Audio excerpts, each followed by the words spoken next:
Welcome to the Northwest Sports Fanatics YouTube channel. I am your host, Orion.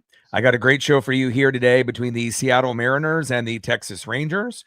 First pitch is going to be here in roughly 5 minutes. So let's cue up the music, take a look at the thumb, and let's get into the starting lineups. Happy Saturday, everyone.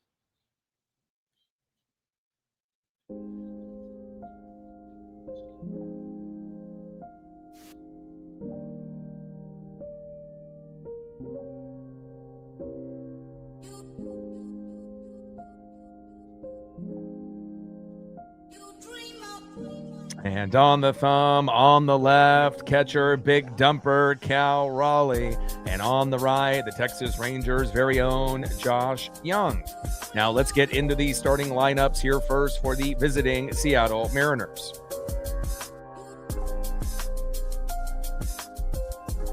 Leading off for the Mariners at second base, Cole Clutch Young. Batting second, DHing tonight, it's J-Rod Julio Rodriguez. Batting third, playing right field, the Italian stallion Dominic Canzone. Batting cleanup, batting fourth, left fielder Randy Arozarena. Batting fifth, playing first base, it's Nails Josh Naylor. Batting sixth, catching today for Seattle, big dumper Cal Raleigh. Batting seventh, playing center field, Luke Raley. Batting eighth, playing third base, welcome back to the team, J.P. Crawford. And batting ninth, playing shortstop, it's the phenom, Colt Emerson. And on the mound for the Mariners with a 7-6 record, an ERA of 4.16, one of our aces, it is Brian Wu.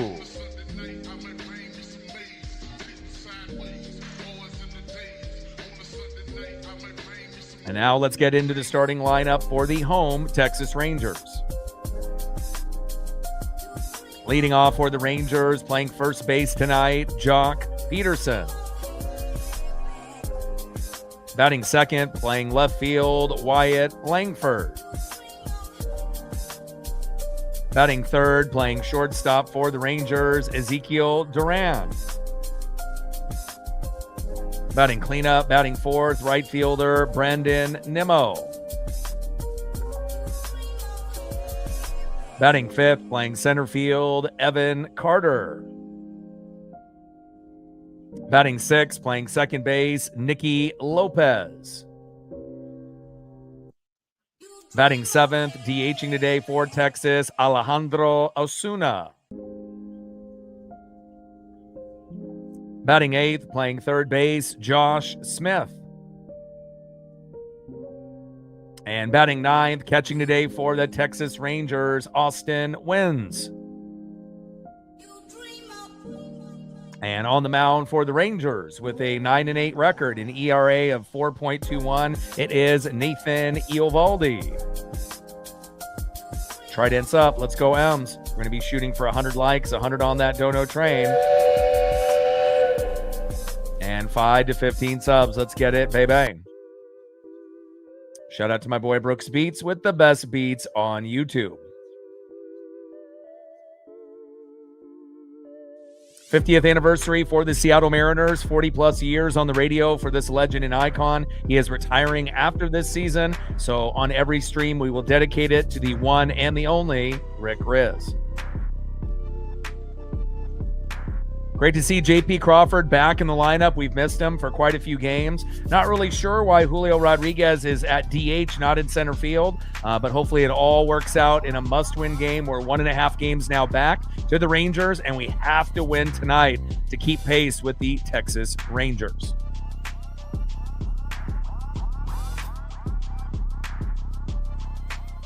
Global broadcast here on Fox, not on Mariners TV. All day in the building. What's good? Alex in the building. Uma in the building. Daniel and Tony in the building. Blue Jay in the building. How are you?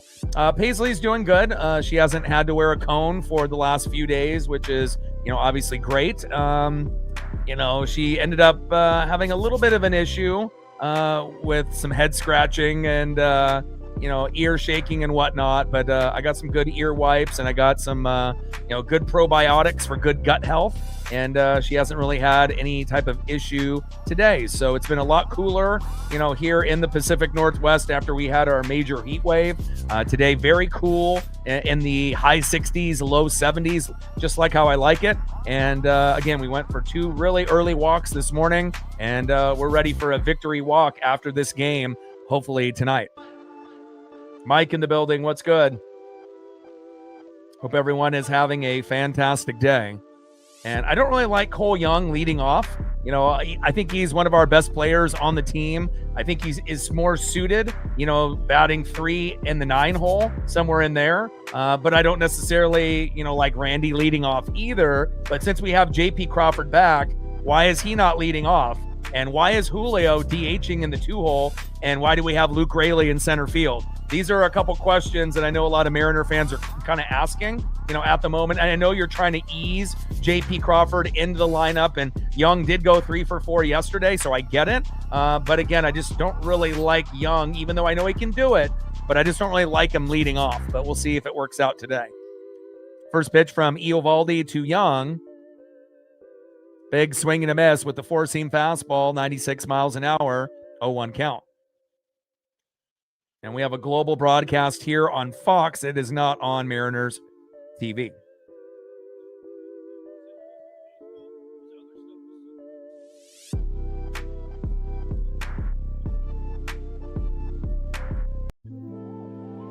Oh, 1 pitch, little slow dribbler, throw to first, toe tap on the bag, and that is 1 away.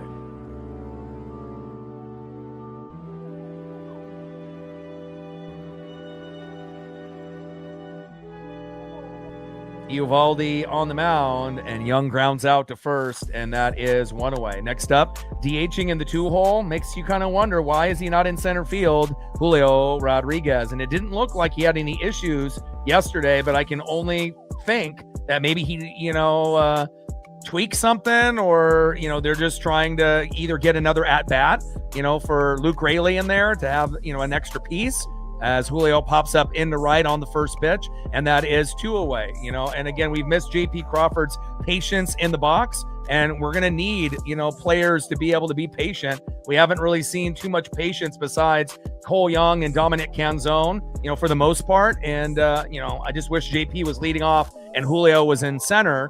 You can always have Luke Raley DH, but, let's see if this particular Dan Wilson experiment works out. Next up is Dominic Canzone. First pitch to Canzone is high and away. Curveball, 76 miles an hour, 1-0 count. We could really use a Dom bomb early. On deck is Randy Orosarena.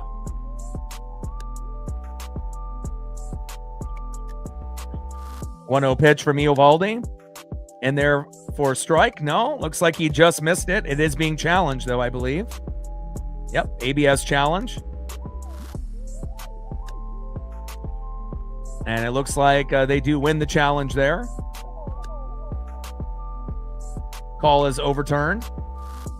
1 ball and 1 strike from Eovaldi to Canzone.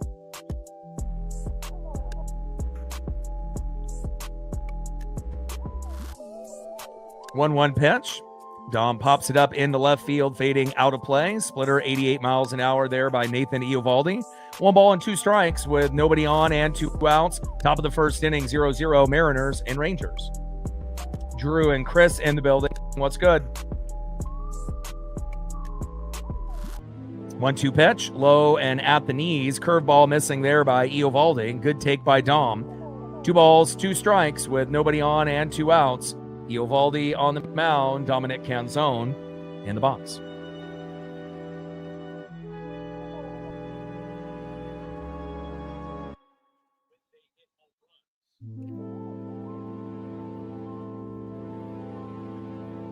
Two pitch. Big swing and a miss there by Dominic Canzone, and that is 3 up and 3 down.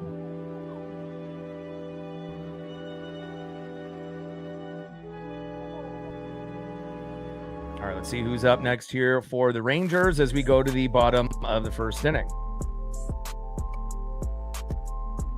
Next up for the Rangers, leading off, playing first base tonight, Jock Peterson. Batting second, playing left field, Wyatt Langford. And batting third in the 3-hole, shortstop, Ezekiel Duran.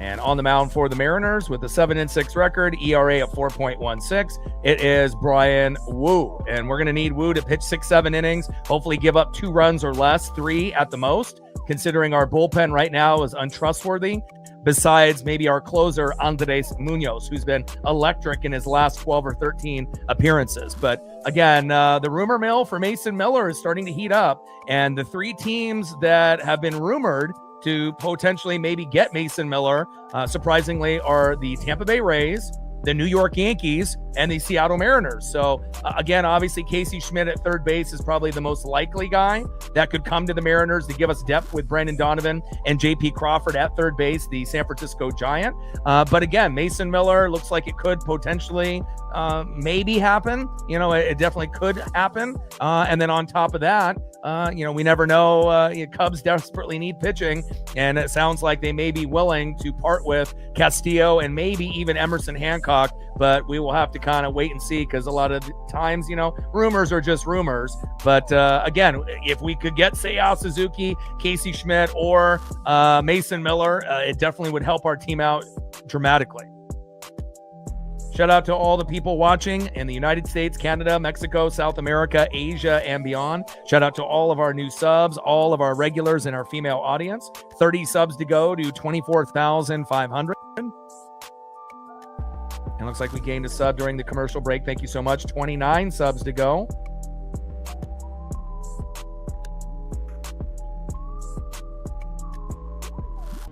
And let's see where we're at on the likes here early on as we go to the bottom of the first inning.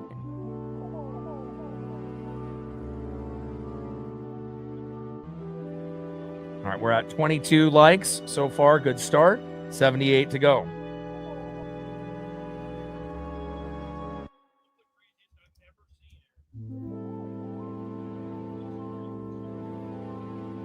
First pitch from Wu to Peterson, low and at the knees, 1-0 count. Jock Peterson in the box, Brian Wu on the mound. And that's kind of been an issue for our pitchers this season, just like a lot of other teams, you know, really good at home, but not very good on the road, especially this year. 1-0 pitch, fly ball into center, Luke Raley going down to one knee, and that is 1 away.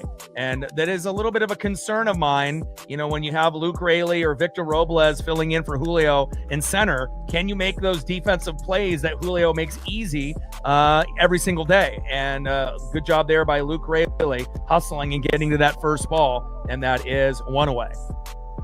Down goes Jock Peterson. Next up in the 2-hole, left fielder Wyatt Langford. On deck is Ezekiel Duran. Global broadcast here on Fox today. First pitch, takes a strike looking right down the middle with the slider. 86 miles an hour, 0-1 count. Shout out to my boy Brooks Beats with the best beats on YouTube. 5 runs, 7 to 10 hits is the magic number for the Mariners. We hit that number with decent pitching. You know, more times than not, that'll turn into a victory, or we'll definitely compete late in the game. 0-1 pitch, fouled off behind the plate. Sinker, 95 miles an hour there by Brian Wu. No balls and 2 strikes from Wu to Langford. Try to up. Let's go, M's.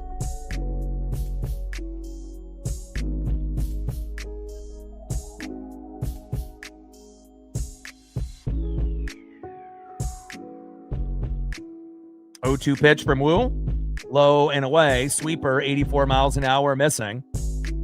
Count now is 1 ball and 2 strikes from Wu to Langford. Come on, Wu.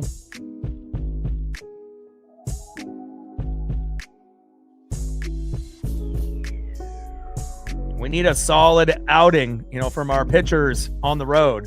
And a hard hit ball into left field to Randy. Hustle, Randy, you lazy ass. And that's a stand-up double there for Wyatt Langford.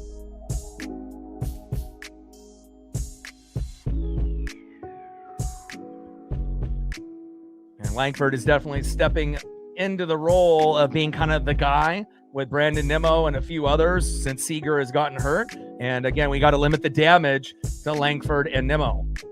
Stand-up double there for Langford. Next up is Ezekiel Duran. On deck is Brandon Nimmo, and we want to make sure if we can prevent, them getting up 1-2-3-0 early.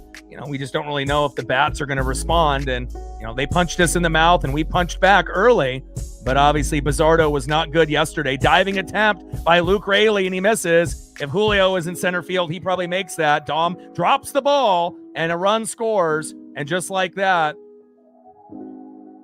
RBI triple there. Not a great start here for the Mariners early on, and that's what I was worried about, having someone that's not as good in center field. And again, we should have Julio in center field, not Luke Raley. And again, he made the first play, but misses the second, and I do believe Julio would have made that play. And then Dominic Canzone has to hustle and get that ball and ends up dropping it. And Ezekiel Duran with a triple, and now it's already 1-0 Rangers. Come on, Ems. You already knew that this road trip, 4 games in Texas and 3 in Los Angeles, is not going to be easy. But, we can't go 0-7 or 1-6. We have to at least go 500 on this 7-game road trip at the very least. But not a very good start defensively or on the mound by Wu early. Hopefully he'll settle down and settle in. He's been pretty damn good on the, at home, but on the road, not very much. First pitch takes a strike, looking high and inside, four-seam fastball, 97 miles an hour, 0-1 count.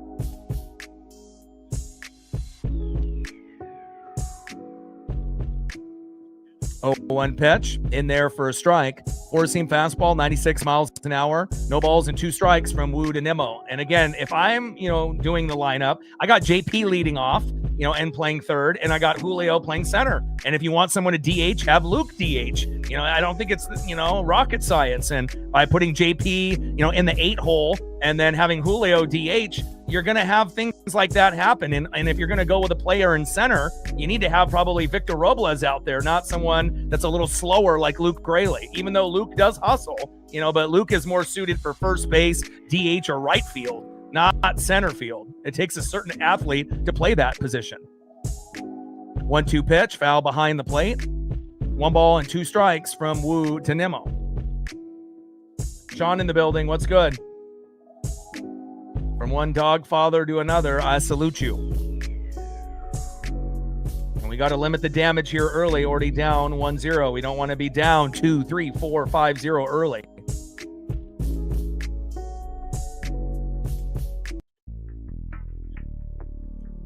One-two pitch, low and at the knees with a slider, 87 miles an hour. 2 balls and 2 strikes from Wu to Nimmo.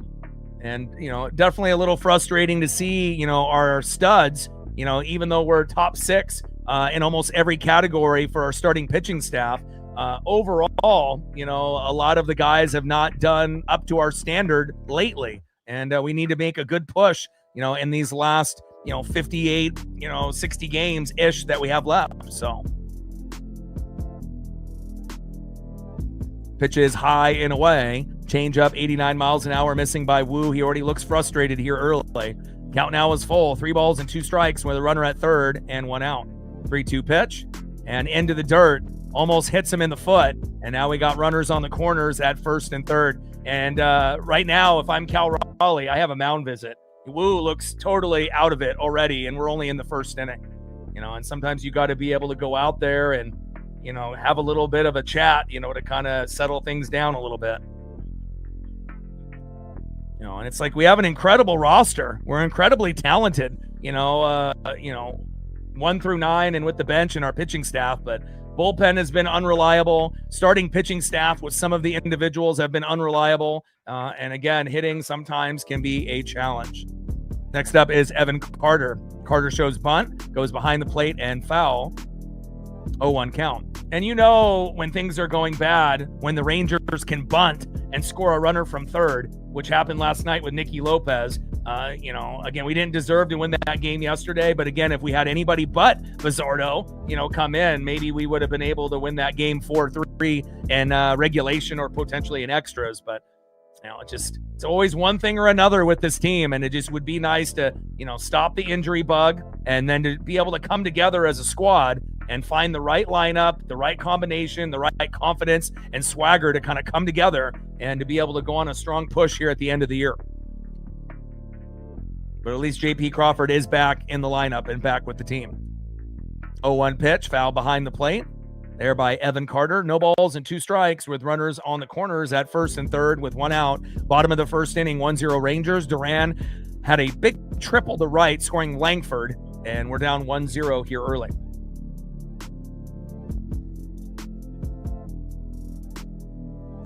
Trident's up. Let's go M's. Got to limit the damage and stay positive. 0-2 pitch, hard hit ball towards third, and it rolls past JP Crawford. Another run scores, and it rolls to Randy, and you know what that means. And that's going to be an RBI double. And it's already 2-0 Texas. Sean with a 20. Thank you so much for your love and support from one dog father to another. I appreciate you.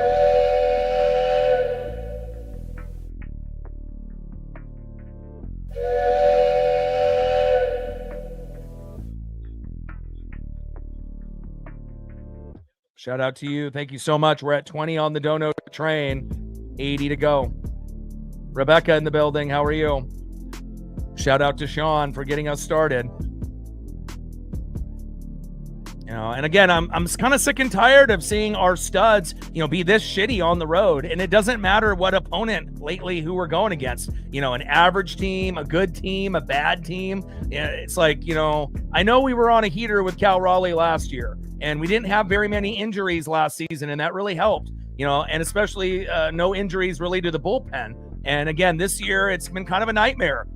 We've gone sideways with the starting pitching. We've gone sideways with the bullpen. We've had a lack of hitting. We got not really the brightest manager, and again, we just have to be able to face the adversity the best that we can. And hopefully the bats will come alive. But putting us in a hole early like Bryce Miller did. And, it's just something that I'm not used to seeing, but I kind of realize, where we're at right now. And we just got to hope that these guys can get better, as the season goes on. And we have to be buyers at the deadline. And honestly, based on how the pitching has been, maybe getting Mason Miller could really help us out because, again, he's linked to the Rays, the Yankees, and the Mariners now. And again, getting a bat like Schmidt from, the Giants or Seiya Suzuki from the Cubs.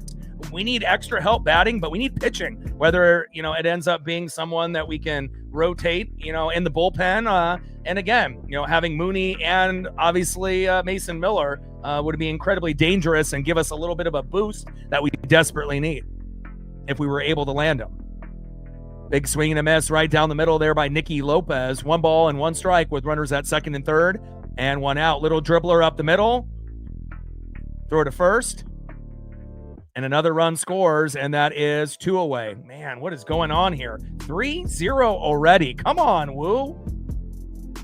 I mean, again, this is the most that you can have our starter give up, and again, normally the most runs that we can come back from is 5. Anything above 5, things get a little dicey, and again, I'm not saying the game is already over. We can still obviously scrap and, scratch and crawl our way back, but we're in the first inning and he's already given up 3. And I don't know, he needs to be able to have a heart-to-heart with some of the other, pitching staff. I don't know what he needs to do, but it just seems like mentally a lot of our pitchers, they're not in the right headspace this season. First pitch is high and away. 4-seam fastball, 96 miles an hour, 1-0 count. And the reality is, what you did last year is last year. This is a whole new year. You can't be reflecting, based on how good you were last year. And Wu was our best starter last year, but by far not our best this year. Same thing with Bizzardo, our best, bullpen pitcher last year, but not anywhere near the top, this season. A lot can change in 1 year. Pitch foul back behind the plate. 1 ball and 1 strike from Wu to Osuna. Trident's up. Let's go M's. And again, we just got to stay as positive as we can and hope we get some home runs today. Didn't get a home run yesterday, and we're the most home run dependent team in baseball. And that's not necessarily a good thing. Big swing and a miss, low and at the knees with the slider, 88 miles an hour. 1 ball and 2 strikes with a runner at third and 2 outs. Bottom of the first, 3-0 Texas.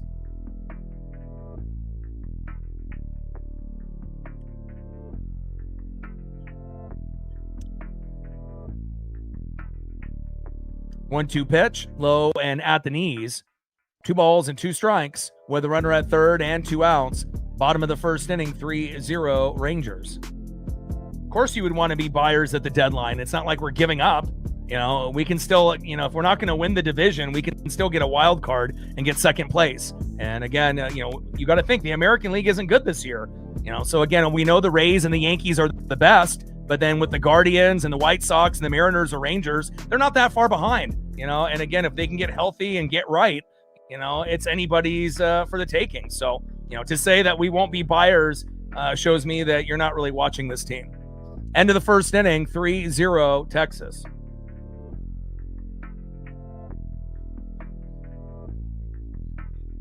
I mean, even though we may not have the best record, but if you're looking at talent level, we have just as talented of a team as anybody in the American League, including the Rays and the Yankees player for player. We just have been underachieving and had a lot of injuries this season, and injuries are something that you can't predict. All right, let's go to the top of the second inning and see who's up next here for Seattle.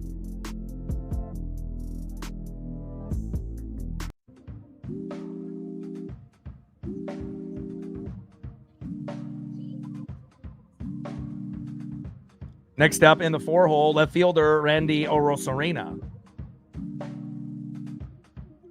Batting second in the 5-hole, first baseman, it's Nails, Josh Naylor. And batting third in the 6-hole, catcher, big dumper, Cal Raleigh. Trident's up. Let's go M's.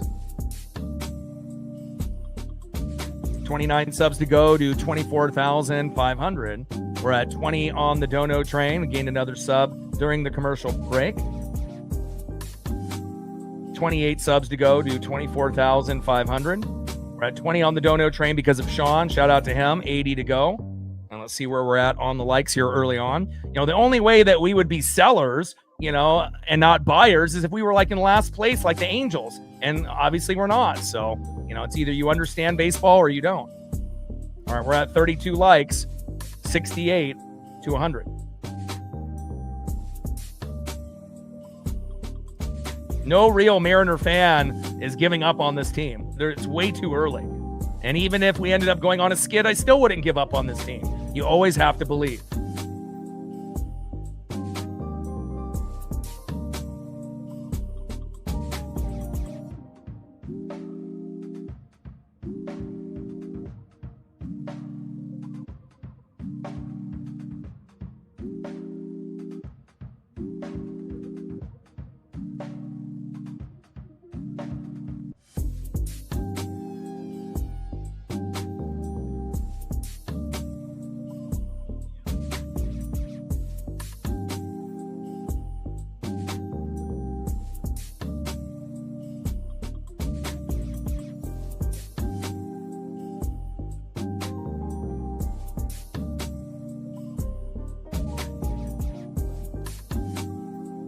First pitch is low and away, 1-0 count. 1-0 pitch, takes a strike looking right down the middle to Randy Arozarena. 1 ball and 1 strike from Eovaldi to Randy.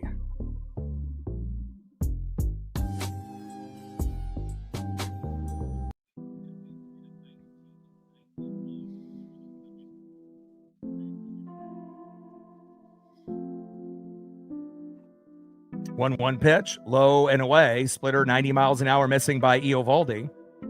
2 balls and 1 strike from Eovaldi to Randy. 2-1 pitch, big swing and a miss, high and inside. Sinker 94 miles an hour there by Nathan Eovaldi. 2 balls and 2 strikes to Randy Arozarena.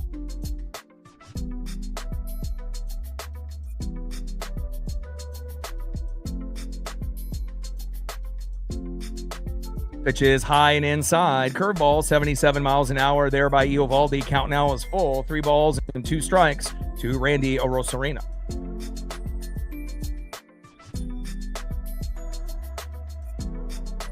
3-2 pitch, big swing and a miss. Nasty splitter there by Eovaldi, and that is 1 up and 1 down.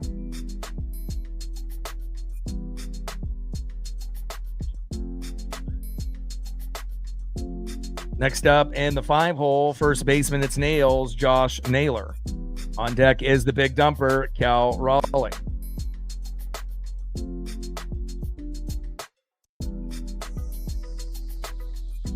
First pitch is outside with a curveball, high and away, 77 miles an hour to nails Josh Naylor, 1-0 count. And at this point, down 3-0, we just got to chip away. We just got to try to get our first run, within the next couple innings, and to try to keep pace, so that way we don't end up being down by 5 or more. 1-0 pitch, high and away. Curveball again, 76 miles an hour off the plate. 2 balls and no strikes from Eovaldi to Naylor.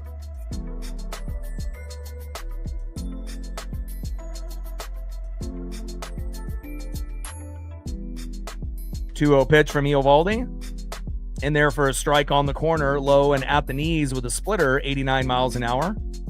2 balls and 1 strike with nobody on and 1 out. Top of the second inning, 3-0 Rangers after Duran tripled the right. Langford scoring, making it 1-0. Carter doubled the left. Duran scoring. Nimmo to third, 2-0. And then Lopez grinding out to the shortstop with Nimmo scoring, making it 3-0. Not really the start that we anticipated, but again, Wu has not really been that great on the road, and we were hoping that he would be able to bring it today. But again, sometimes, it takes a while to kind of get out of that funk, especially if you are on the road, either as a pitcher or a hitter. 3-1 pitch, high and away, and Josh Naylor with a walk, and we'll take it.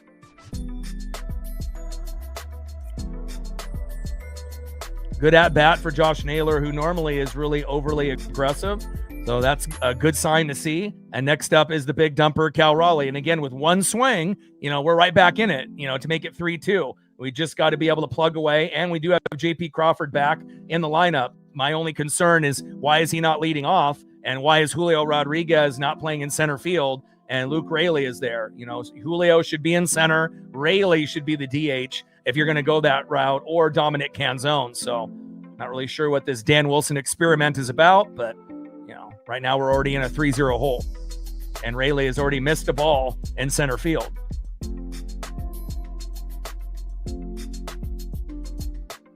Call is overturned into a strike. Curveball, 75 miles an hour. 0-1 pitch from Eovaldi. High and inside, cutter, 89 miles an hour. 1 ball and 1 strike to the big dumper, Cal Raleigh.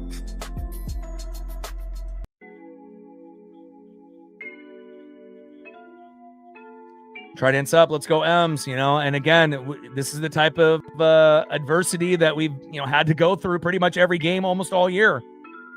And in between the bags, Naylor gets caught, which doesn't happen very often, and he is tagged out in no man's land in between first and second. And I guess when it rains, it pours.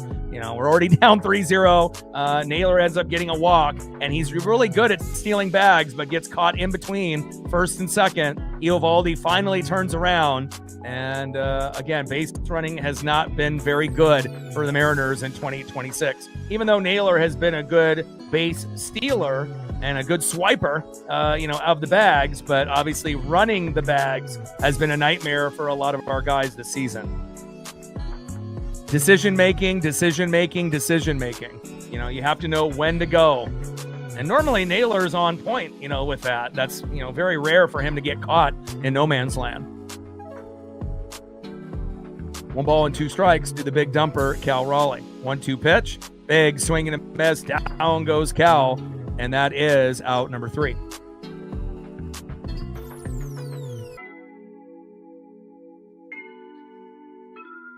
All right, let's go to the bottom of the second inning and see who's up next here for the Rangers. Next up for the Rangers in the 8-hole, third baseman Josh Smith. Batting second in the 9-hole, catcher Austin Wins. And back at the top of the order, 0-for-1, first baseman, leadoff hitter today, Jock Peterson. Trident's up. Let's go M's. 28 subs to go to 24,500.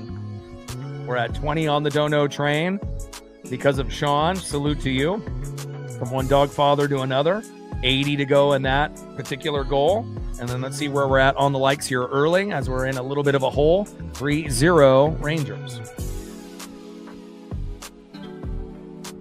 And we're at 37 likes, 63 to 100.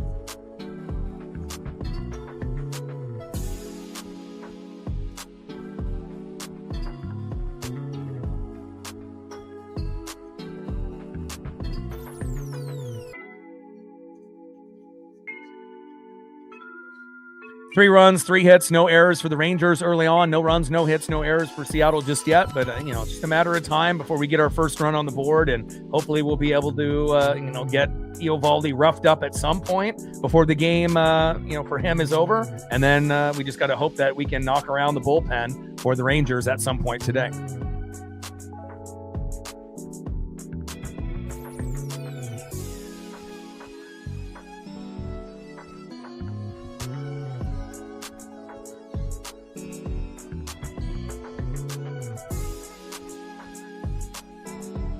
And we need home runs. Again, being the most home run dependent team with us and the Cincinnati Reds, when we hit a home run, even one, our chance of winning goes up like 90%. When we don't hit any home runs, it's really hard to win unless you're able to get 5 to 10 runs on just hits. But that isn't really who we are, as a baseball club. We're not built like the Dodgers, unfortunately. And even though we do have a lot of talent, hitting and pitching, have kind of gone in waves. Sometimes it's really, really good, and other times it can be a nightmare.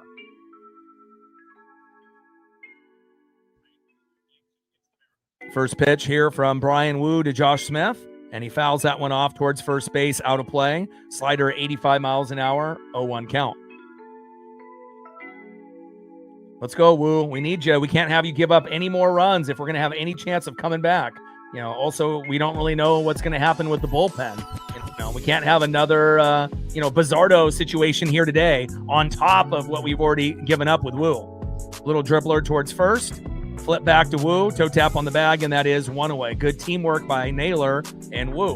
And not only are we going to need, 1 to 4 home runs, we're going to need help. We're going to need double plays. We're going to need the defense to step up. We can't have any errors. And, hopefully we'll be able to make a rally at some point. We need that Soto mojo.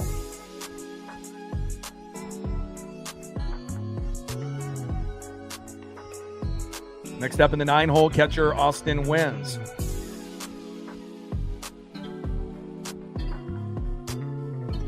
First pitch with a broken bat. Right there to Colt Emerson. He drops it, picks it up. And just in time as Naylor falls down. We got incredibly lucky there that he was able to make that play. And again, Colt Emerson, getting the ball into the mitt, trying to do the transfer, bobbles the ball, drops it, picks it up in time, off a one-hopper on the ground, and in Naylor into his glove as he falls down just in the nick of time as he pats his chest and he says, you know what, that's on me. And again, the way that Wu is pitched early, it's kind of that trickle-down effect. When things are going great, we're on cloud 9. But when, things are going wrong, other aspects of the game for the Mariners typically go sideways very shortly after. And we just have to fight this adversity and hope that we can, get some positive moments, sooner than later. But good job there by Colt, who actually had a really good game yesterday. One of the best games that he's had in a Mariner uniform yesterday with Cole Young. It was probably the first time that we've seen Cole and Colt for the CNC factory actually have good games together. Unfortunately, we didn't really have anybody else besides Dominic Canzone that came to play. And unfortunately, we ended up dropping that game yesterday by 4. First pitch is high and away, 4-seam fastball, 1-0 count to Jock Peterson. 95 miles an hour by Brian Wu. 1-0 pitch, big, swing and a miss, low and at the knees. Slider 88 miles an hour there by Wu. 1 ball and 1 strike with nobody on and 2 outs. Bottom of the second inning, 3-0 Rangers.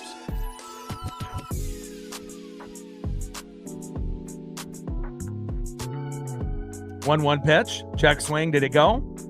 And he did not. Curveball, 83 miles an hour. 2 balls and 1 strike with nobody on and 2 outs. Bottom of the second, 3-0 Texas. I don't really think it's the biggest stars are struggling. The Cal Raleigh not hitting, the 60 home run, type of numbers this season. That's not really what the issue is. The issue is, consistency, managing, injuries. And again, when you don't have your starting third baseman since the first month of the year, and he's a good player that was batting 300 to 350, a lot of teams would be, not doing that great, if you're missing key components. And on top of that, we've been missing, quite a few, games with our starters, either a couple days or a couple weeks. And it's hard to get chemistry, when you have all of these injuries. And then obviously with injuries to our bullpen. I mean, how many teams got 3 guys, that are injured in the bullpen?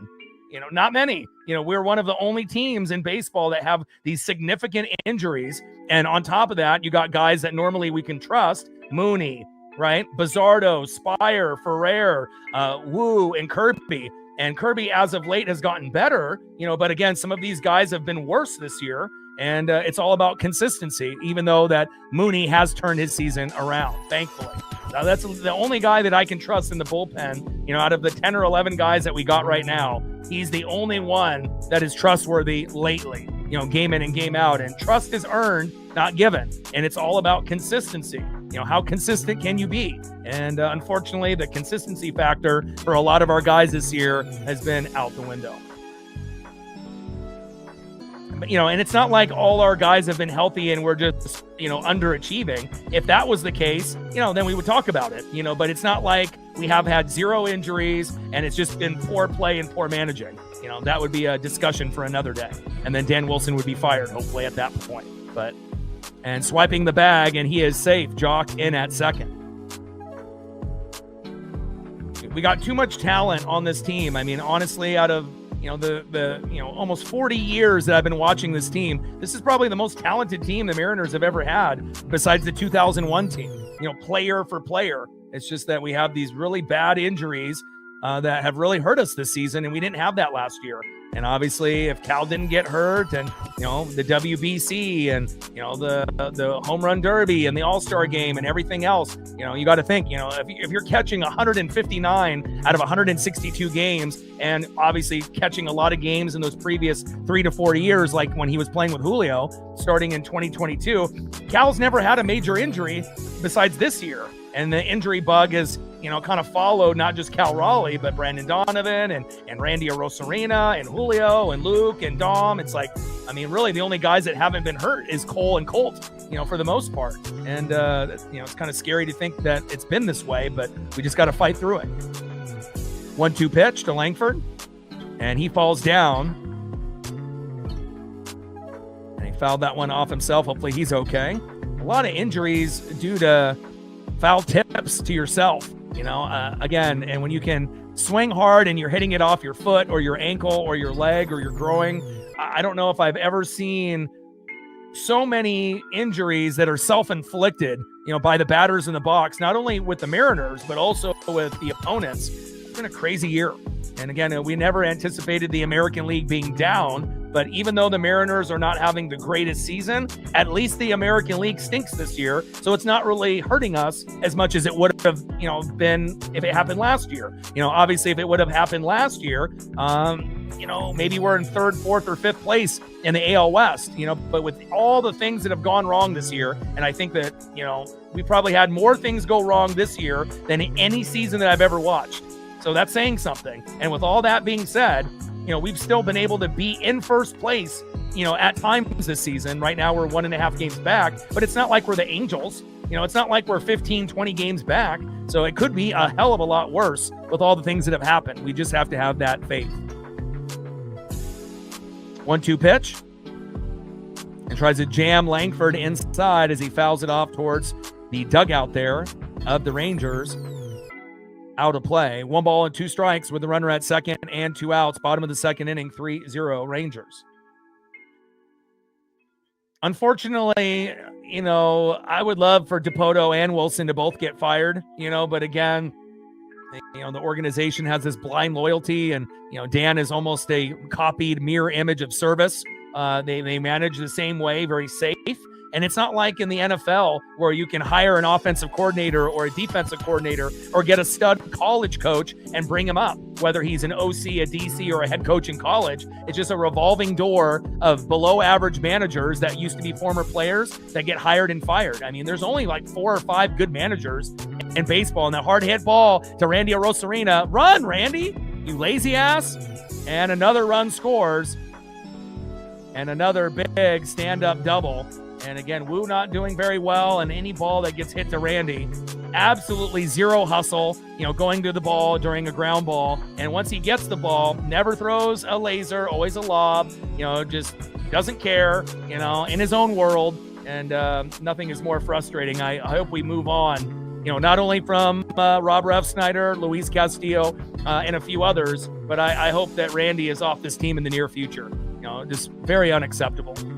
Obviously we know he's a great hitter, but again, just the effort and the hustle, the lack of hustle for that matter. I don't want to have him on this team. I'd rather have someone that hits half of the amount of home runs that actually hustles for pop-up and ground balls. First pitch by Duran is fouled off. 0-1 count, and now we're in a 4-0 deficit. 0-1 pitch. Line drive out of play. And even though Dan isn't the greatest manager, to me, he's, below average, but there's only like 4 or 5, like I mentioned, out of 30 teams that have good managers. And if we were to fire Dan, like who are we going to get?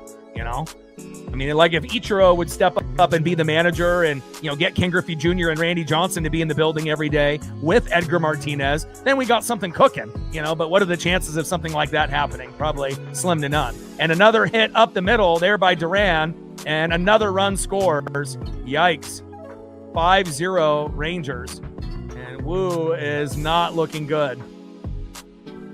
Defense not looking good today. Wu looking terrible today. And again, maybe the Mason Miller, might become a reality, because again, we need help, and again, this is unacceptable, and we don't play our best ball on the road. But with that being said, it shouldn't be this bad.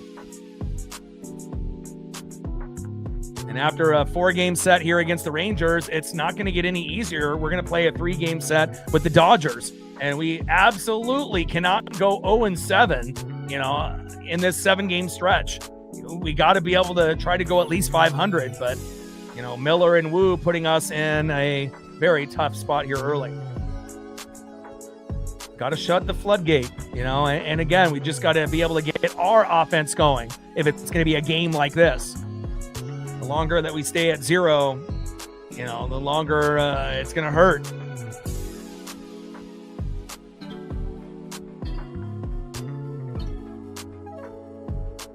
And, it's not just physical, for our pitchers, it's mental. And I can guarantee for a lot of our pitching staff, except for Logan Gilbert and George Kirby as of late, these guys are not locked in mentally. First pitch is inside, 1-0 count. 1-0 pitch, fouled off towards first base. 1 ball and 1 strike from Wu to Nimmo. And, I don't know if they need to, do some spiritual walks or, whatever they need to do, but they need to be able to change up their routine, whether it's, therapy, nature walks, spending time, with some pets, but they need to be able to get their mind right. They're not locked in. And a nice hard hit ball in the right, but Dominic Canzone is there. Great catch. And that is out number 3, robbing Nimmo of a double.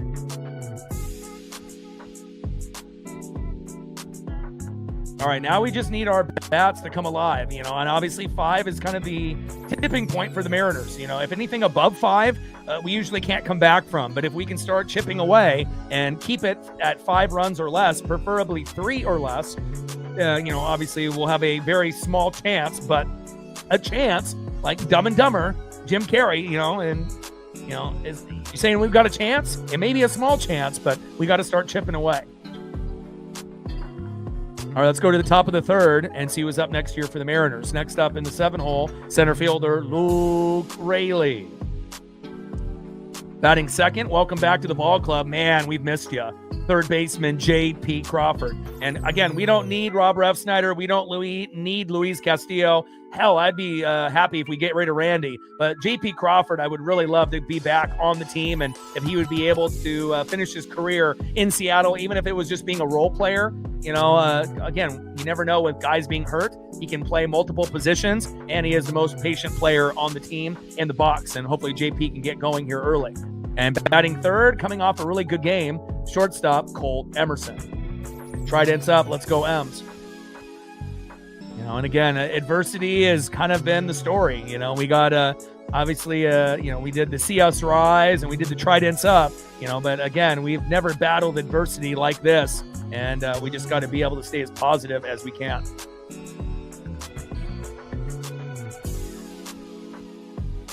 Gained another sub during the commercial break. Appreciate you. 27 subs to go to 24,500. We're at 20 on the dono train because Sean is our MVP, usually on the daily. Appreciate Sean. from one dog father to another. I salute you and I appreciate you. We're at 20, 80 to go. And let's see where we're at on the likes. We're at 46, 54 to go to 100.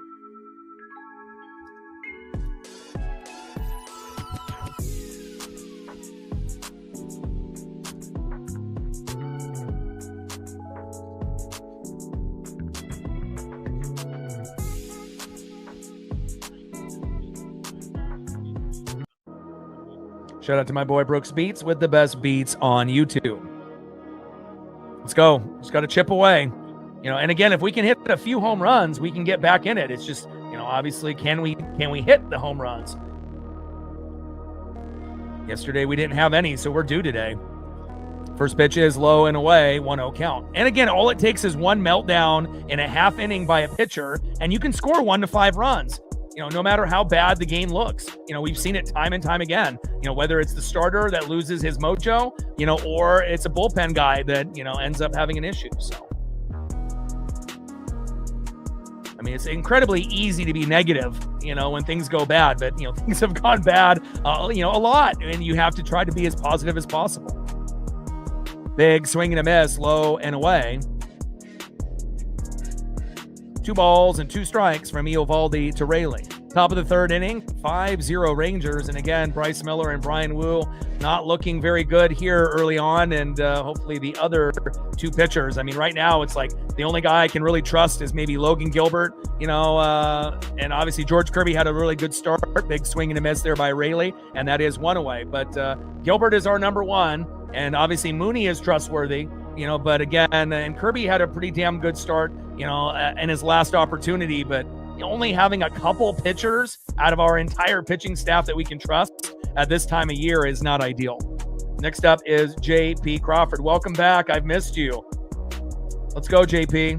Let's see if JP can be the guy that gets us going after missing some time with wrist soreness in batting practice a few days back. Let's go, JP. First pitch takes a strike, looking high and away, 0-1 count.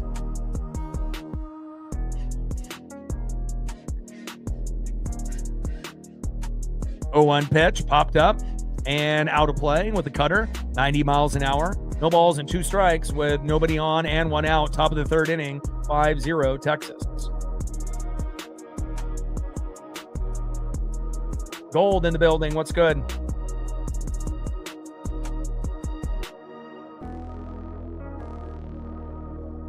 Oh-2 pitch, low and away. Good eye there by JP. Curveball, 76 miles an hour. 1 ball and 2 strikes with nobody on and 1 out. Top of the third, 5-0 Texas. I got Garver on the mic at the moment here on Fox. Going against his former team. Couldn't really do anything yesterday, but if he gets a chance to play tomorrow or the next game, hopefully he does something to help us win. Pitch fouled off and out of play with a splitter, 89 miles an hour. 1 ball and 2 strikes with nobody on and 1 out. Eovaldi on the mound, JP Crawford in the box.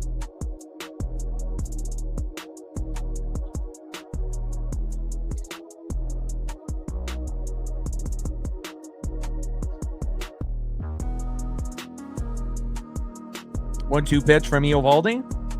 And a hard hit ball into left field, fading out of play. Curveball, 76 miles an hour, high and away there by Eovaldi. 1 ball and 2 strikes with nobody on and 1 out. Eovaldi on the mound. JP Crawford, welcome back to the team in the box.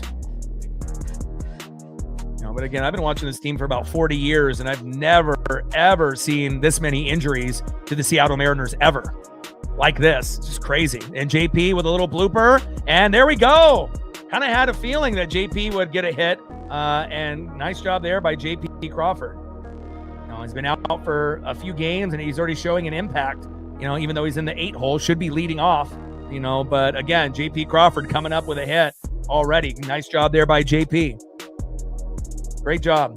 Next up in the 9 hole, shortstop Colt Emerson. On deck is Cole Young. Let's see if Colt and Cole can get the game going here for the Mariners.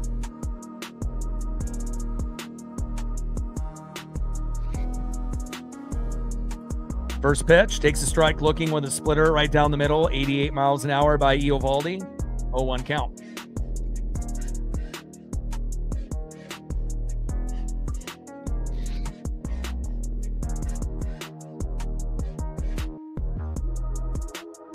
0-1 pitch, fouled off and out of play. No balls and 2 strikes from Eovaldi to Emerson, and I do believe Emerson will make a huge jump in his game next season. Rookie seasons are, a time of learning, and I said, you've seen what we were able to get out of Cole Young, from last year to this year, and again, probably should have ended up being a reserve all-star Cole Young this year based off his stats. We just got to get his batting average closer to 280 to 300 to convince everyone that he is worthy. But I do believe Colt will continue to get better and better. Same thing with Cole Young. Colt just needs to be more patient in the box. He's already got the defensive part down like Cole Young. It's just about being patient in the box, letting the game come to you, and not being overly aggressive. And, again, the hits will come. Not just the home runs, but the singles, doubles, and triples. 0-2 pitch is fouled off and out of play with a splitter. No balls and 2 strikes to Colt Emerson. 0-2 pitch, big swing and a miss, high and inside, and down goes Colt, and that is 2 away.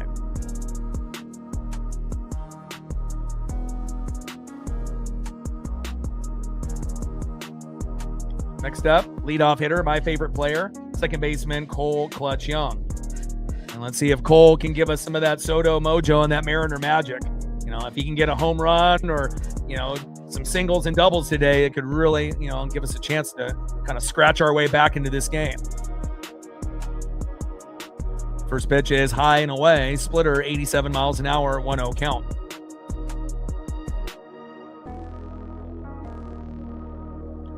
Yeah, Wu has been bad on the road, but he's not the only one. If you actually look at road records for our other starters, it's, not ideal. Line drive into right field and caught, and that is unfortunately out number 3.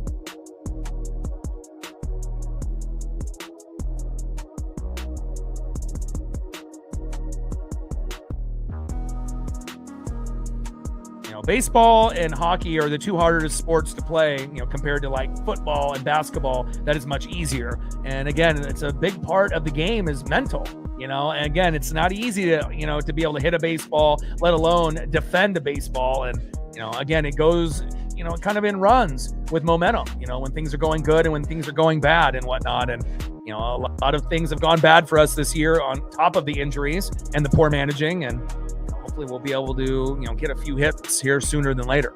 All right, let's see who's up next here in the bottom of the 3rd for the Rangers. Next up for the Rangers in the 5-hole, center fielder 1-for-1 with an RBI, Evan Carter. Batting second, 0-for-1 with an RBI, second baseman Nicky Lopez. And batting third in the 7-hole, DHing 0-for-1, Alejandro Osuna. Trident's up, let's go M's. Yeah, and again, we just have to be very happy that the American League stinks this year. Yeah, we may stink, but the American League stinks. So it's like, we can always turn it around. It's like the Guardians and the White Sox and the Rangers, they match up to us really well. We know the Rays and the Yankees are the best in the American League, but it's not like they're unbeatable. They're the 2 best right now, but you just don't know if they're going to have guys get hurt down the road. Like, if Aaron Judge gets hurt, the Yankees definitely become vulnerable, right? Just like if Julio's out of the game for us. Same thing goes for Junior Caminero. He ends up having an injury. The game opens up against the Rays. It's just, I don't wish injuries on anyone, but, we just gotta hope that we can be able to pull it together.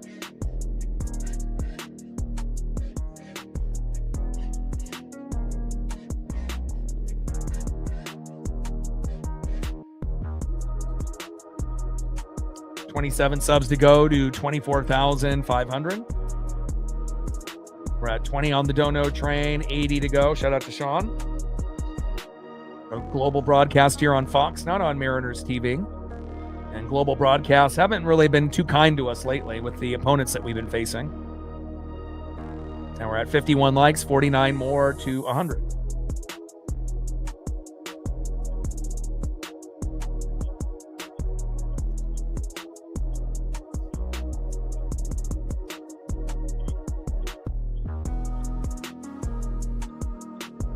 First pitch from Wu to Carter, takes a strike swinging low and at the knees.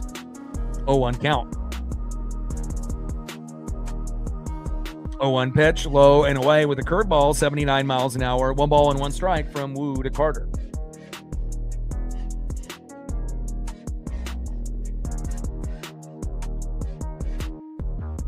1-1 pitch, low and at the knees. 2 balls and 1 strike from Wu to Carter.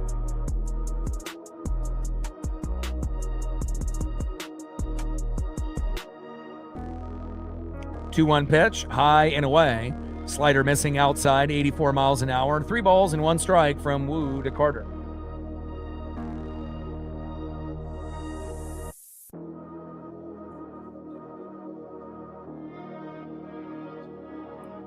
Three-one pitch, and that ends up being a 5-pitch walk.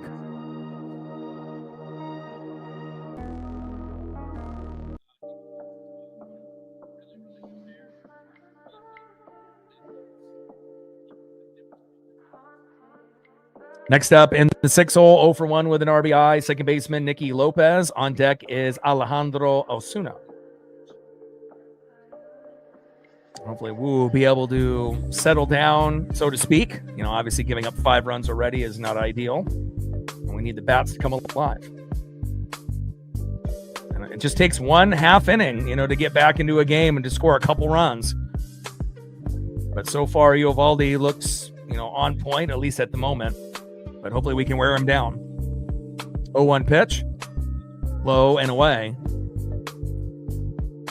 1 ball and 1 strike with a runner at first with no outs. Bottom of the 3rd inning, 5-0 Texas.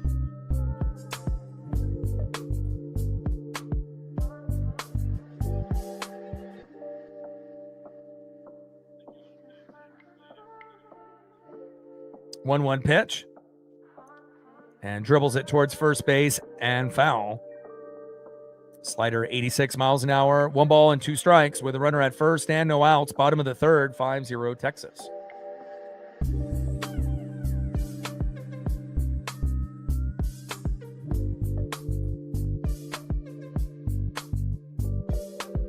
One-two pitch, pop behind the plate and out of play. 1 ball and 2 strikes with a runner at first and no outs.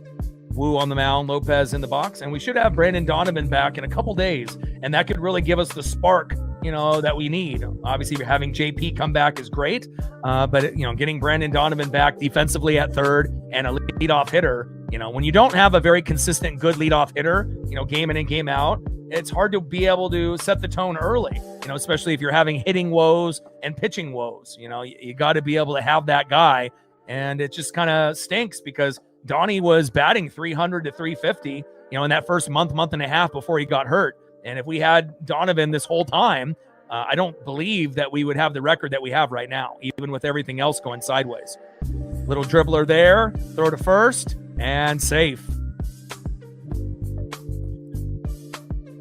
Good speed there by Nicky Lopez, throw just not in time there by Colt Emerson. And Emerson did his best on the run, gets it to Naylor's glove, but Lopez just with too much speed there.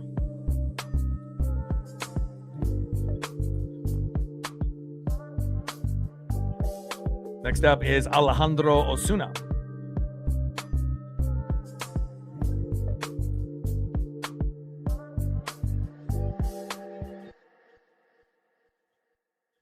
You know, but also the Mariners and the schedule makers really didn't do us a lot of favors, you know, with Julio having the concussion before the All-Star break and having to play the Marlins, the hottest team, you know, in baseball since June 1st, and then playing the best team in the American League with the Tampa Bay Rays. So we were already in a hole then, and then now we're having to go against the Rangers and the Dodgers on the road in a 7-day stretch. Not really ideal, you know, based on how, you know, we've been playing and, you know, being, you know, in that type of situation, but we just got to fight through it. 0-1 pitch and a little bunt that goes foul towards third base. No balls and 2 strikes from Wu to Osuna.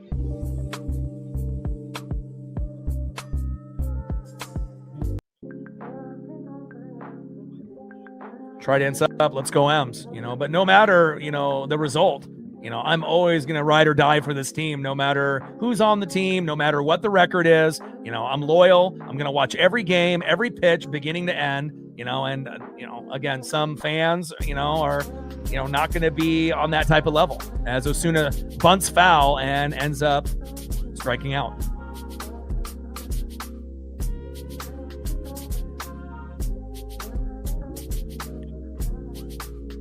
Next up is Josh Smith. Maybe Osuna didn't get the memo. You're not supposed to bunt on an 0-2 count. Next up is Josh Smith. First pitch is low and at the knees with a changeup, 90 miles an hour there by Brian Wu, 1-0 count. Wu on the mound, Josh Smith in the box.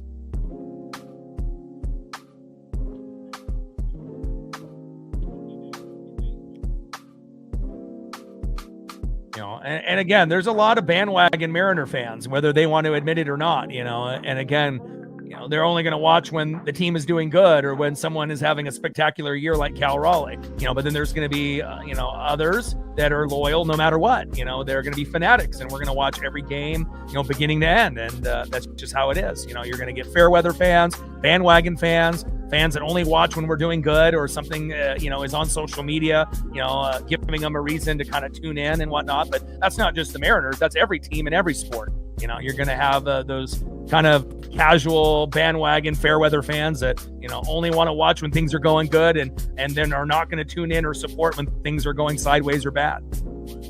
And you need to be able to go through the pain if you want to have the joy. Otherwise, if you're just a bandwagon fan, the wins end up being, meaningless. You just get numb because it doesn't mean anything. You're just used to winning, and hopping from one team to the next. And finally, Wu with a strikeout there, and that's number 2, and that is 2 away.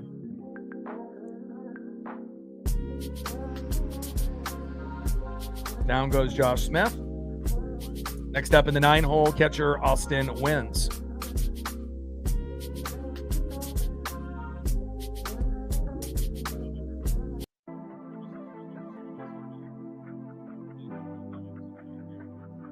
First pitch from Wu to Wins. Takes a strike looking with a sinker, high and inside, 0-1 count.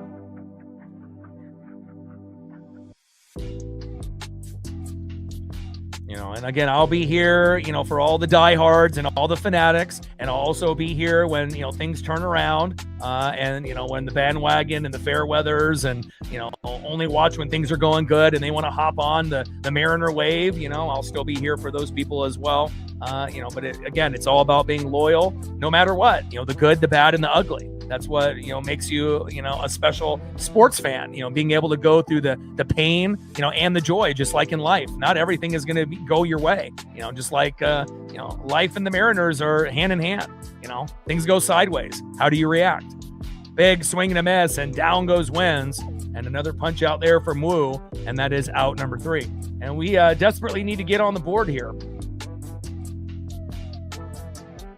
Let's see who's up next here as we go to the top of the 4th inning. Next up for the Mariners, 0 for 1, DHing Julio Rodriguez, which is kind of a head scratcher. You already played center field. There hasn't been any injuries or anything in the media that has been spoken about Julio. So why are you not in center field? That's where we need you. Batting second, 0 for 1 with a K, right fielder, the Italian Stallion, Dominic Canzone. We could really use a Dom Bomb. And batting third, 0 for 1 with a K, left fielder Randy Arozarena. And, for every hit that he gets and every home run that he gets, it just makes me want me to pull my hair out watching him play ground balls in left field. That lack of hustle. How many runs does he give up on the daily when balls go to his area? It's just crazy. But hopefully Randy can do something in the box to kind of compensate for a couple of those lazy plays here today.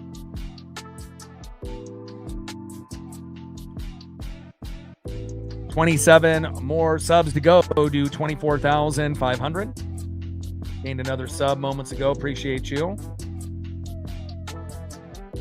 26 subs to go to 24,500. Shout out to our new subs, our female audience, our regulars, everyone watching in the United States, Canada, Mexico, South America, Asia, and beyond. Let's see where we're at on the likes as we go to the top of the 4th inning, and we need to get on the board, even if it's just one, just something to get us going. And we're at 58 likes, 42 to 100.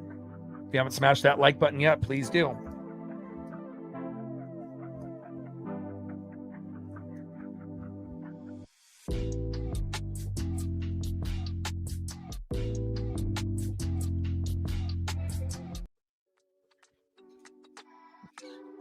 Shout out to my boy Brooks Beats with the best beats on YouTube.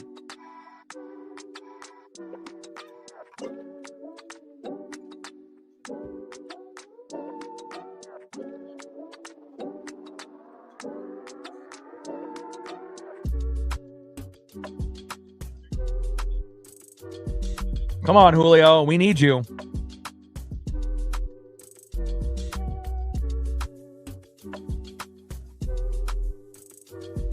First pitch to Julio, takes a strike with a four-seam fastball right down the middle, high heat, 94 miles an hour, 0-1 count. Nathan Eovaldi on the mound, Julio Rodriguez in the box.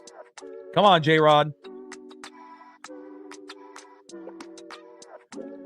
0-1 pitch, hard hit ball into right field, but fading foul out of play. Sinker at 93 miles an hour.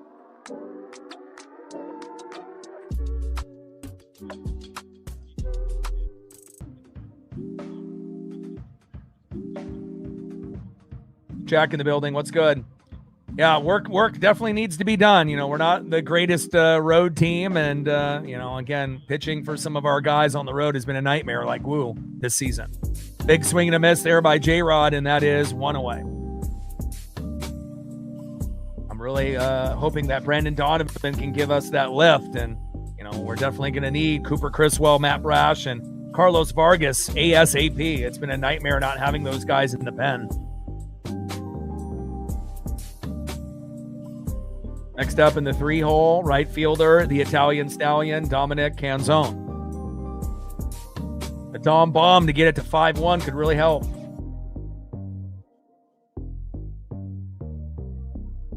Come on, Dom. First pitch takes a strike high and away, 0-1 count. 0-1 pitch, little slow dribbler, right to Eovaldi, throw to first, and that is 2 away.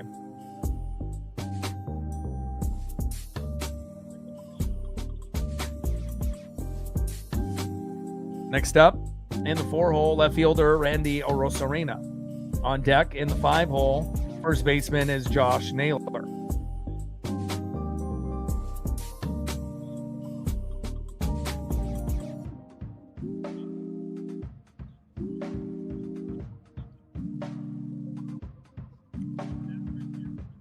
First pitch with a four-seam fastball to Randy Arozarena, 0-1 count. 63 strikeouts on the split finger by Eovaldi. That's most in the MLB.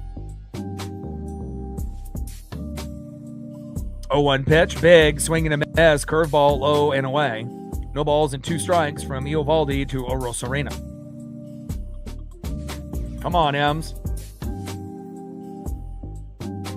And another issue with the Mariners is, how often are we seeing Mariner hitters get 2 or 3 hits in a game? It seems like it's really far and few between. Last season, and besides Cal Raleigh, we would have a lot of guys that could get, a 2 for 4 day or 3 for 4 or 3 for 5. But it just seems like for a majority of this season, a lot of our guys are going 0 for 4, 0 for 5, or maybe 1 for 5. And that ain't going to cut it, especially if we're trying to make the playoffs. 1-2 pitch. Like, luckily yesterday we had Cole Young go 3 for 4, but for any time we have a player that does that, usually a lot of the other guys, don't really follow suit, which is unfortunate. And I get it. It's not like we have an Ichiro Suzuki on the team, but again, we should be able to have more games where we're going 2 for 4 or 2 for 5 at the very least for like half the lineup. And a deep hit ball in the center. And that is caught by Evan Carter, and that is out number 3. We just got to be as positive as possible and get past this Ranger and Dodger set. And then once we're able to come back home, we can figure things out. And we just got to try to do our best to go 500 on this 7-game road trip. But so far, it's looking like that might be pretty tough. But we got to stay positive. All right, let's go to the bottom of the 4th inning and see who's up next here for the Rangers. Next up for the Rangers, 1 for 2 with a run, first baseman Jock Peterson. Batting second, 2 for 2 with 2 runs and an RBI, left fielder Wyatt Langford. And batting third, 2 for 2 with a run with 2 RBIs as well, Ezekiel Duran. Trident's up, let's go M's.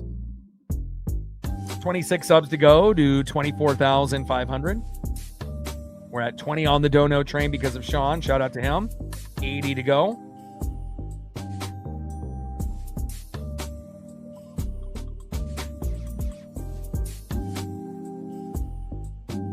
And we're at 64 likes, 36 to 100.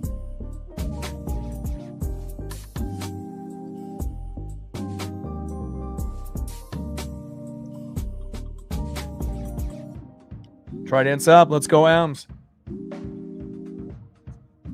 Life in the Mariners is a journey, and sometimes there's going to be speed bumps in the road. And again, if we can get past this season, we can get past anything. Because again, this has probably been the most challenging season for a good Mariner team that has talent that we've ever had. We've never had to go through this type of adversity ever. So, I mean, what doesn't kill you makes you stronger is what they say. And again, we just got to be able to go through, some of these tough times and know that, brighter skies are ahead.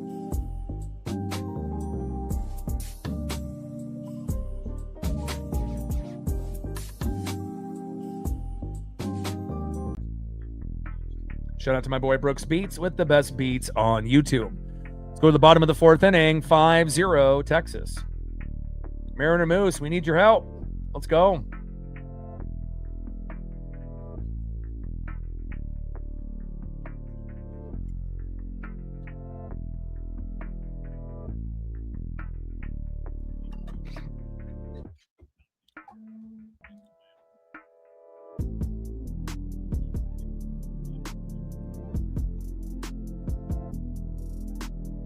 First pitch from Wu to Jock Peterson.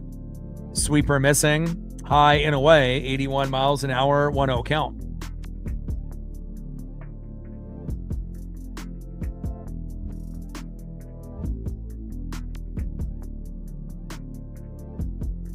Pitch. Low and at the knees.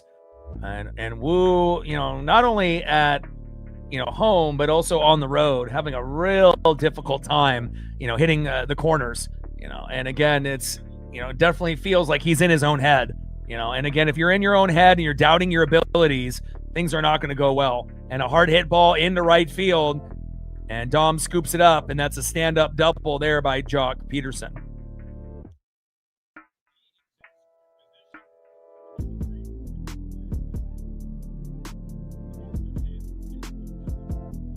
You got to believe that, you can get the outs and that you can do it. But once you start doubting yourself, then things are going to go worse and worse and worse. And I kind of feel that Wu is doubting himself, and it's not just him.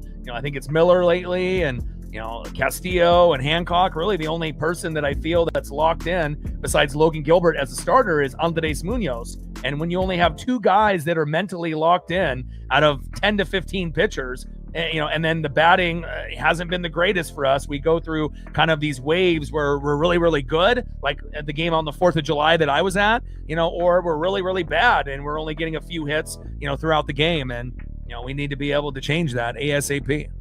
First pitch from Wu to Langford, low and away, four-seam fastball, 96 miles an hour, 1-0 count.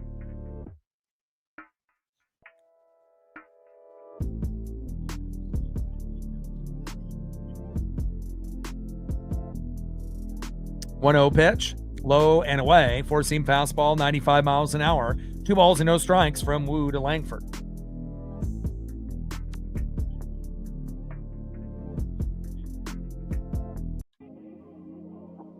Pitch and another ground ball hit to Randy Arozarena.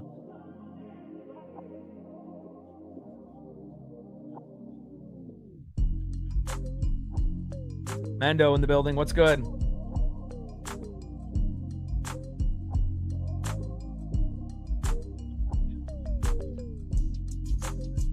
I mean, essentially, Dan Wilson is the same type of manager as Scott Service. It's not like we improved.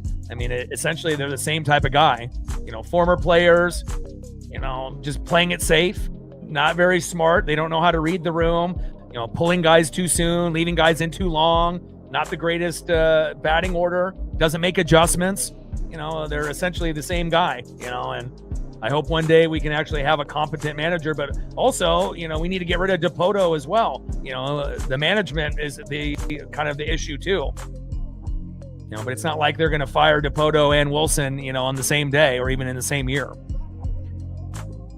0-1 pitch. High and inside with a four-seam fastball, 95 miles an hour. 1 ball and 1 strike from Wu to Ezekiel Duran.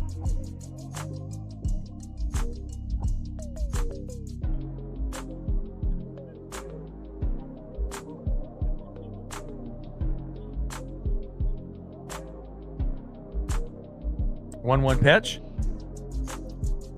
Popped up and out of play. 1 ball and 2 strikes with runners on the corners at first and third with no outs. Bottom of the fourth, 5-0 Rangers, and usually 5 is our tipping point. Anything above 5, things get out of hand. But if we can keep it with 5 or less, we'll have a very, very small chance. But again, I'd rather have a small chance than no chance. 1-2 pitch, high and away. 2 balls and 2 strikes from Wu to Durant.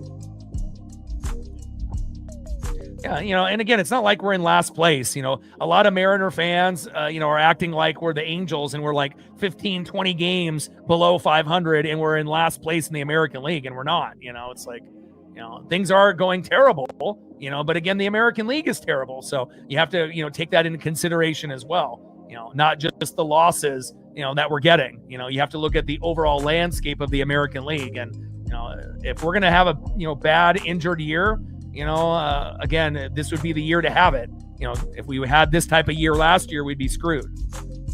Big swing and a miss, and down goes Duran, and that is 1 away. And again, I can definitely tell what Mariner fans, check the standings on the daily, or the ones that are only focused on the Mariners and want to be negative day in and day out when things don't go right. You can definitely tell, the people that are looking at the standings, National League, American League West, looking at every team, Rangers and where the Astros and the Athletics and the Angels are at, or if they're just solely focused and having tunnel vision on the Mariners and, trying to compare what we're doing this year to last year. And again, that's not fair to this team. First pitch is high and inside with the changeup, 89 miles an hour, 1-0 count. 1-0 pitch, little dribbler up the middle. Give me a double play. Give it to me. Bang! There we go. Good double play there. Nice job there. Cole Clutch Young, you can always count on him to start a double play or to finish it. Great job. All right, we got to be able to get on the board. Let's go to the top of the 5th inning and see who is up next here for the Mariners.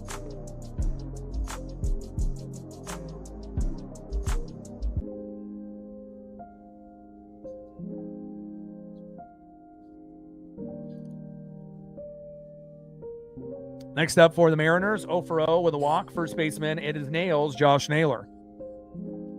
Batting second, 0 for 1 with a K. Catcher, big dumper, Cal Raleigh. And batting third, 0 for 1 with a K, center fielder Luke Raley. And I can also tell the fans that have never seen a bad Mariner lineup. If you go back when we were in our 20-year drought and you look at some of the starting lineups that the Mariners had, where we only had maybe 1 or 2 good players out of 9, again, you can definitely tell the people that have been with this team, since the 70s, the 80s, the 90s, or even in the early 2000s with the Ichiro era, or the ones that are just watching when we're doing good and they have no idea on how bad things used to be just a few years back with the Seattle Mariners. So, again, and I remember very clearly, on some of those teams where you look at the starting lineup and you're like, who are these people? And if you compare it to what we have now, the talent level is insane. Like, this is, the most talented team that we've had since 2001. Yeah, we don't have the record like that 2001 team. We don't even have a record or playing as good as we did last year with Cal Raleigh's historic season. But honestly, even when things are going kind of sideways, I enjoy watching this team, because we actually have a great 1 through 9. And it's not often that you have great players 1 through 9. You just go back and look 5, 10, 15 years ago where we only had 1 or 2 good players out of 9. So, it's all about perspective and, being as positive as you can possibly be. Let's go to the top of the 5th, 5-0 Texas.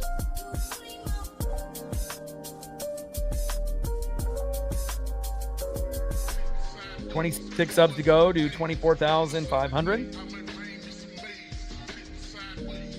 We're at 20 on the Dono train. Shout out to Sean. 80 to go. And we're at 69 likes, 31 to 100.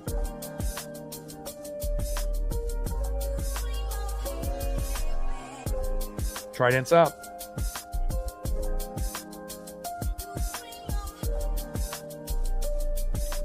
Only one so far, and guess who it is? JP Crawford. I'm not shocked whatsoever.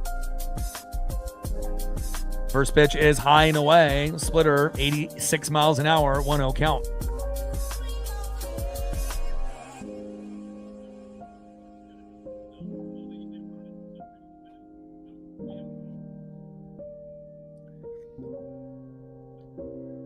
Yeah. And it also, doesn't help when you got a guy like Dan Wilson that, doesn't understand how to build a starting lineup. Like Cole Young should never be leading off. He's proven that he's better 3 through 9, and again, JP leading off, he's the only one that should be leading off except for Brandon Donovan. Nobody else should be leading off. Not Randy, not Julio, not Cole Young, nobody. And again, like Cal Raleigh should never have been in the 2 or the 3 or the 4. Cal should be in the 6 until he can prove that he can hit. Like, these are certain things that are simple, that, Fanatics can pick up real quick. But for a professional manager that was a former player, for some reason, he can't figure out. And he doesn't have smart enough people in that dugout, that know the analytics and the metrics to tell him this batting order is fucked up. It's not good, And again, we need to be able to put ourselves in the best position to win. And you got to be able to look at the metrics and the analytics instead of just doing whatever the hell you want to do day in and day out, which Dan typically does. As Naylor grounds out, and that is 1 away. Now, I'm just like you, Rebecca. No matter, what happens. Obviously I don't want to lose, 5, 10, 15, 0 every night, but it's a part of baseball where you're going to get blasted, from time to time. But, based on the players that we have, I really enjoy, what we have as a team, player for player. A little bit of youth, a little bit of veteran leadership. And it's just, a year that we've just had so many injuries that no one could have predicted. First pitch is low and away, 1-0 count.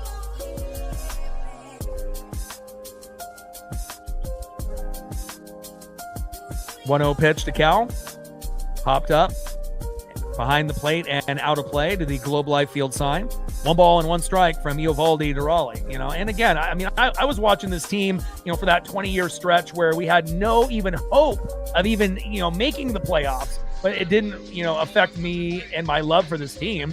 I still watched all the games. I still rooted them on, bought the jerseys, yelled at the TV, and again, it's, from 2022 to 2042, we should see the best Mariner baseball that we've ever seen. It's just, can we end up, showing some consistency at some point in that 20-year, run where we can make the playoffs a few years in a row, which we typically haven't been able to prove that we can do, at least yet. 2-1 pitch, low and away. Count now is 3 balls and 1 strike to the big dumper at Cal Raleigh. Rebecca with the tour. Appreciate you. Every dollar counts. Thank you so much. We're at 22 on the Dono train, 78 to go. And again, every dollar can go towards, the internet bill, the streaming fee, a little blooper here in the right and caught. And that is 2 away. It also helps taking care of Paisley, vet bills, dog food, toys for her, probiotics and, teeth cleaning, powder and, ear wipes, all that stuff adds up. So, every dollar matters, every dollar counts. So I can continue to do this dream. Top of the 5th inning, 5-0 Texas as Cal flies out to right. Next up is Luke Raley. First pitch to Luke. Pop behind the plate and foul, 0-1 count. And it's a lot easier to turn things around in basketball and football momentum-wise than it is in baseball and hockey.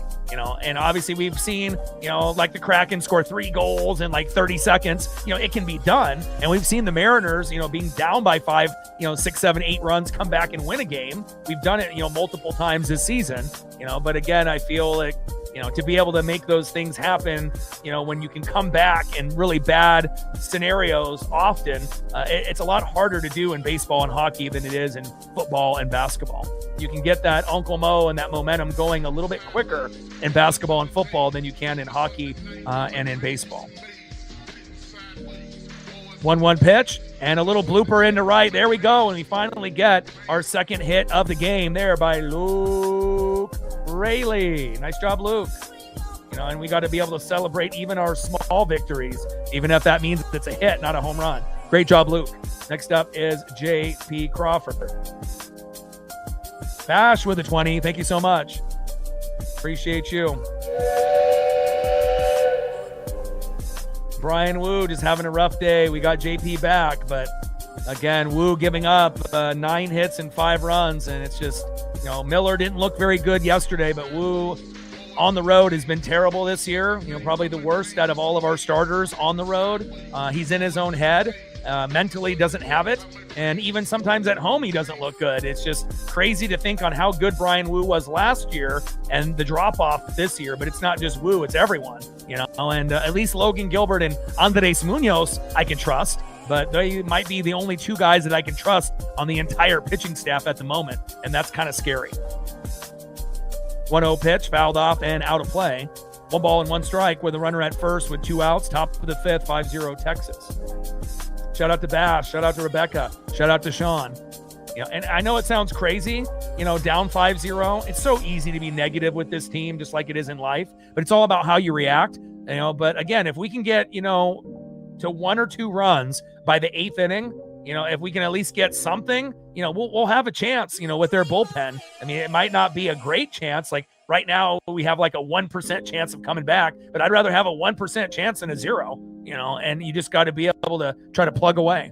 And after Eovaldi exits, if we can get a pitcher that has a meltdown, we might be able to put up 1 to 5 runs in a single inning, and that could help us, with this comeback that we're hoping to get. I mean, it's always easy to be like, oh, game over, or I'm going to turn the TV off, or we lost. It's so easy to be negative, But again, for all the people that, kind of jump the gun and then they check their phone later, sometimes we end up coming back even when we're down 5, 6, 7 runs, even though it doesn't happen often, but it is possible. It is baseball. 2 balls and 2 strikes from Eovaldi to Crawford. And think about how many times that we've been down, 2, 3, 4, 5, 6, 7 runs and have come back to win this year. It's happened quite often. So not as often as we would like, but it's happened. But there's also going to be times where we get down like this and we just get blasted and we just got to, move on, dust ourselves off and get ready for tomorrow.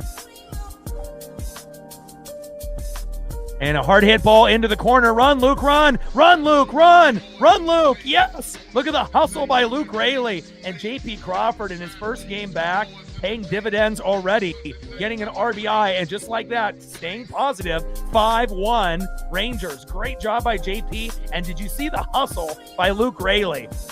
He scored from first base, y'all. That was awesome. How many guys could score from first base on the Mariners? Not many. Great job there by Luke Raley, hustling from first and actually scoring with 2 outs. That was awesome. Next up is Colt Emerson. And again, Randy Arozarena could only dream of hustling like that. Not only in left field, but around the bags. Awesome.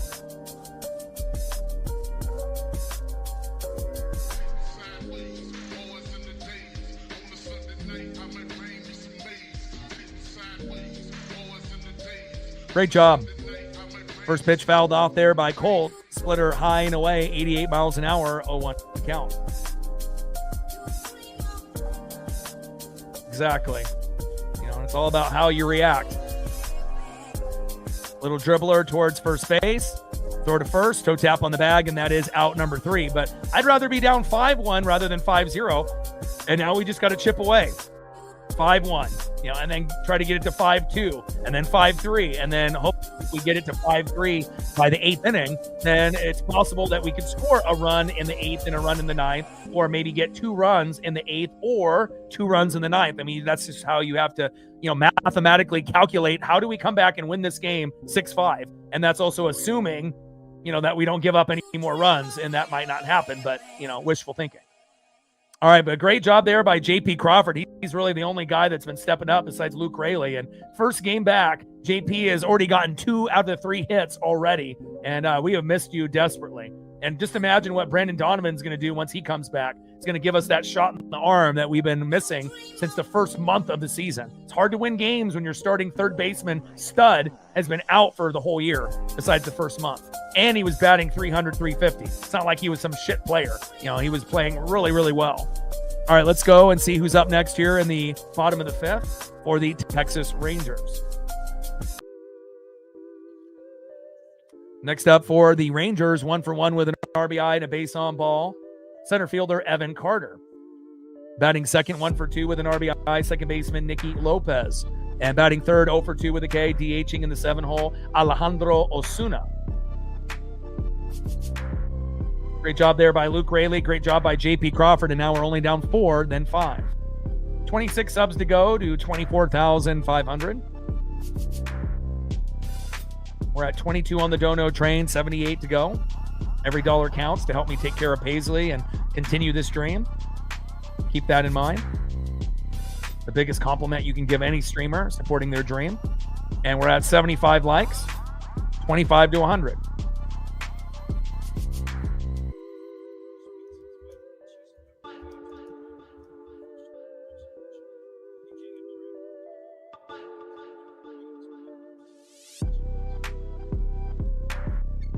Great job by Luke Rayleigh, scoring from first. Not an easy thing to do.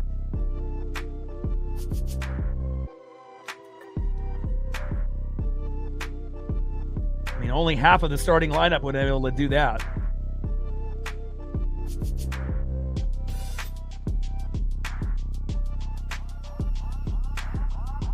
All right, Woo's at 81 pitches, having kind of a nightmare day. 4 Ks, but he's given up 5 runs, which is unacceptable. But that's kind of been the MO for him on the road this season. First pitch is high and away with a 4-seam fastball, 94 miles an hour at 1-0 count. 1-0 pitch, and a little check swing, foul ball that goes towards third and out of play. 4-seam fastball, 95 miles an hour there by Brian Wu. 1 ball and 1 strike with nobody on and no outs. Bottom of the 5th, 5-1 Texas. 1-1 pitch from Wu. High and away. Changeup missing. 2 balls and 1 strike with nobody on and no outs. Bottom of the 5th, 5-1 Rangers. Trident's up. Let's go M's.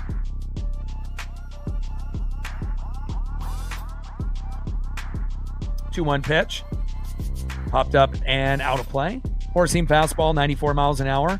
2 balls and 2 strikes from Wu to Carter. Come on, Wu, finish.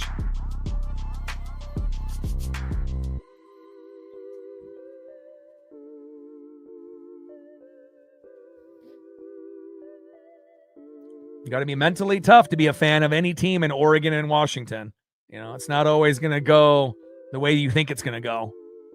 And it takes a few years to build a championship contender, you know, out of any team in Oregon and Washington. But once those teams typically do, you know, they may not win it all, but they typically can get to the big game. And sometimes they do win it all, like the Seahawks did last season.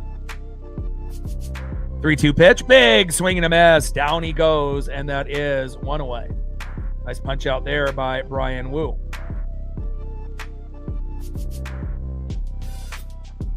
Down goes Evan Carter. Next up in the 6th hole, second baseman Nicky Lopez on deck in the 7th hole, DHing Alejandro Osuna.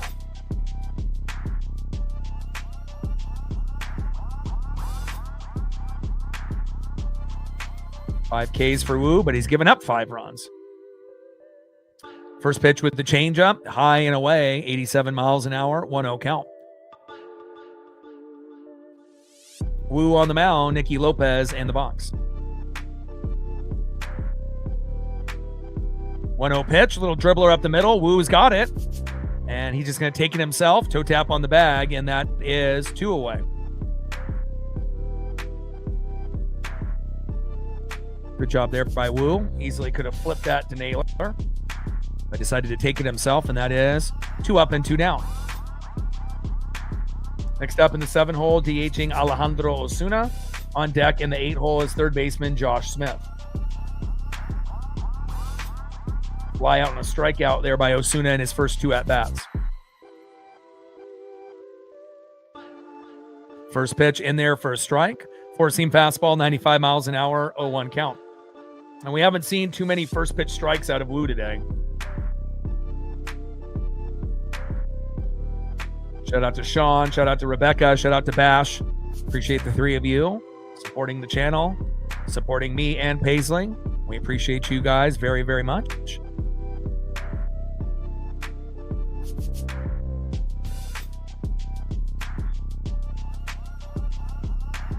One pitch. Fouled off behind the plate to the Globe Life Field sign. 1 ball and 2 strikes with nobody on and 2 outs. Bottom of the 5th, 5-1 Texas.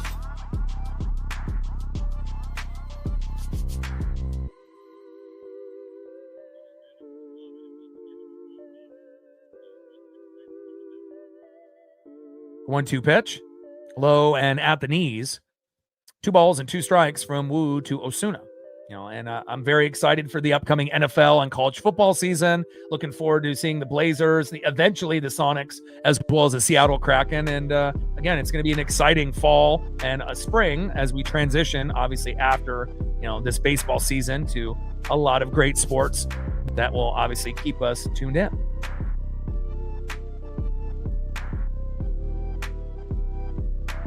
Pitches low and away with a curveball, 82 miles an hour there by Wu. Count now is full. 3 balls and 2 strikes with nobody on and 2 outs. Bottom of the 5th.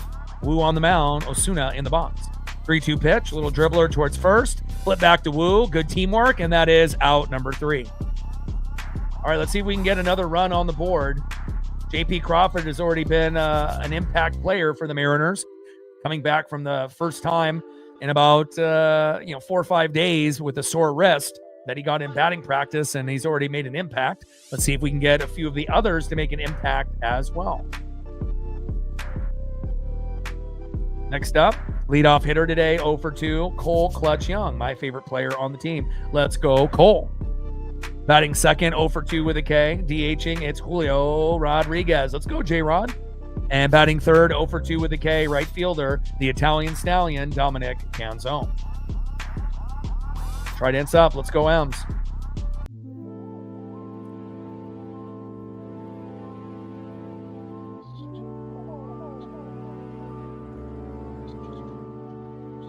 Gained another sub during the commercial break. Thank you so much.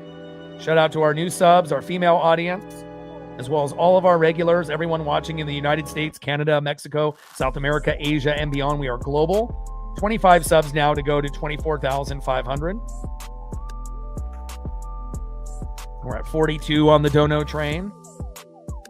68 to go.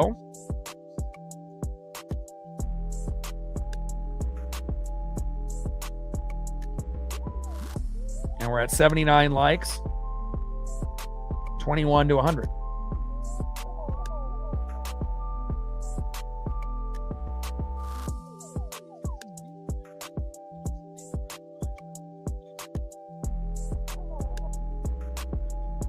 Keisha in the building. What's good? Let's go to the top of the 6th inning.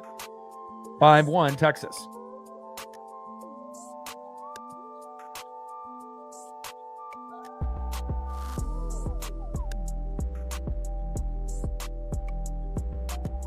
We need some Soto mojo and see if we can kind of scratch and claw our way back into this. Let's see if Cole Young can be that guy to kind of get the ball rolling. JP Crawford already having an impact in his first game back. Luke Raley scoring from first base last inning. And again, let's see if Cole Young can get something going here for the Mariners. 50th anniversary for the Seattle Mariners, 40-plus years on the radio for this legend and icon. He is retiring after this season, and we dedicate every stream to him. Rick Riz, we love you.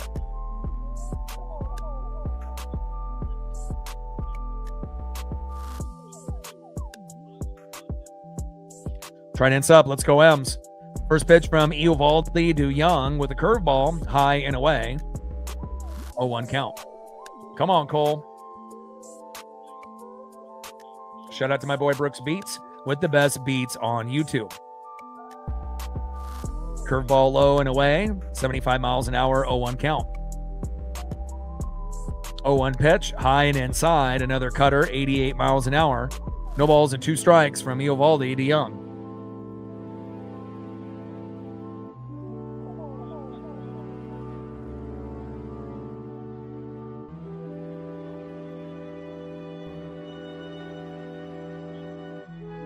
Oh-2 pitch, high and inside. 4-seam fastball, missing by Eovaldi. 1 ball and 2 strikes with nobody on and no outs. Top of the 6th, 5-1 Texas.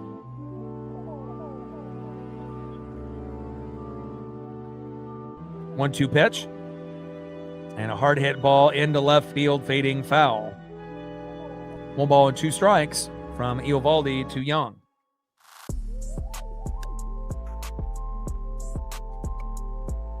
Trident's up. Let's go, M's. Go M's all day, every day. 1-2 pitch. Little dribbler there by Young. Should be a routine play at second. Throw to first. Good hustle by Young, but just not in time. And that is 1 away.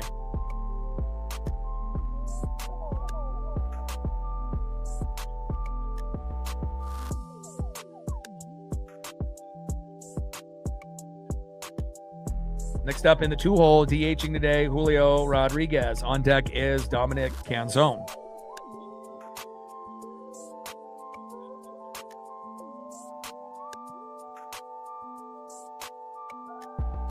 First pitch to Julio. Line drive towards third base and out of play, 0-1 count. Come on, Julio. And hopefully Julio will play center field on Sunday and Monday. You know, we're going to have 2 early games around 11:30-ish, I believe, for Sunday and Monday. And we're going to definitely need Julio to be out there to help us with the defense. 0-1 pitch, foul behind the plate. Not that I don't mind once in a while, Luke Raley or Robles in center, but Julio makes such an impact, in the game when he's in center field defensively. No balls and 2 strikes with nobody on and 1 out. Top of the 6th inning, 5-1 Texas. Come on, Julio.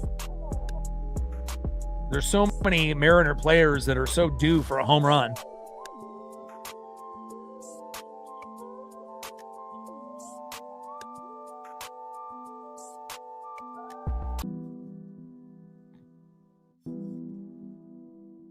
O2 pitch, high and away, four-seam fastball, 94 miles an hour there by Nathan Eovaldi.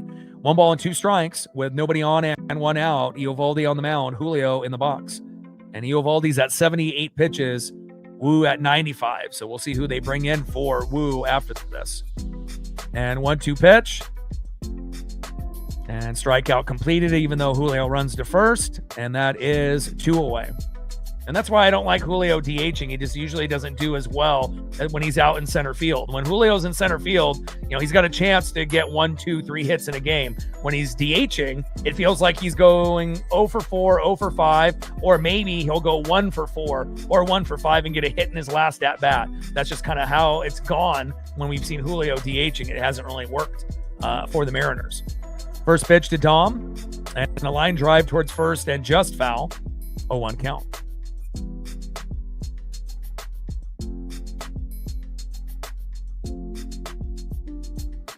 We could really use a Dom bomb to get it to 5-2.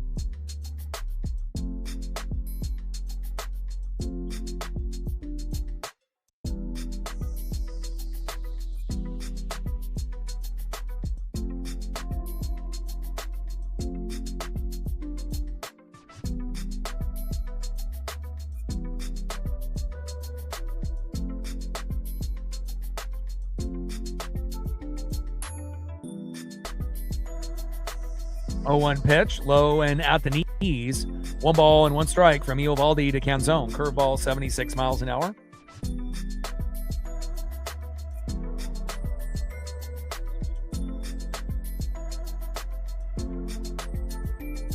One pitch, low and at the knees. Splitter missing there by Eovaldi. 2 balls and 1 strike to Dominic Canzone.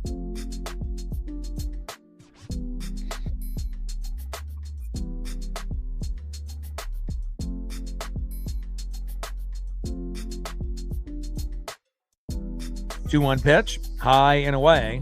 Cutter missing there by Eovaldi. Count now is 3 balls and 1 strike with nobody on and 2 outs.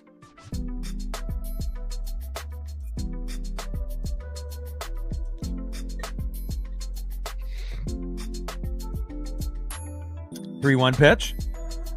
And Dom pops it up and do shallow left. 3 Rangers going for it, and Josh Smith somehow catches it without running into the other 2 teammates, and that is out number 3.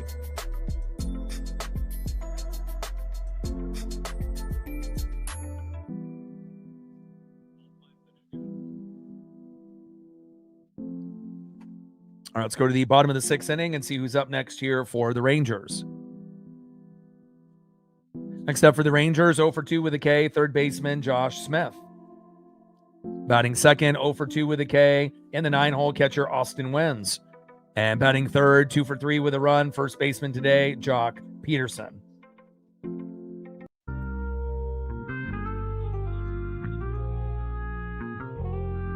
Let's go, Mariner Moose. We need you.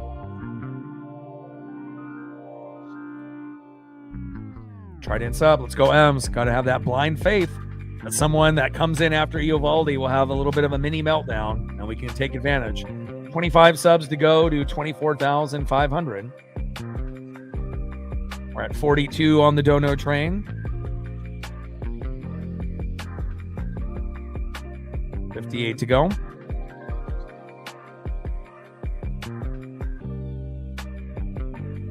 And we are at 85 likes, 15 more to 100. We get 15 people out of the 125 to hit that like button, and we'll be at 100.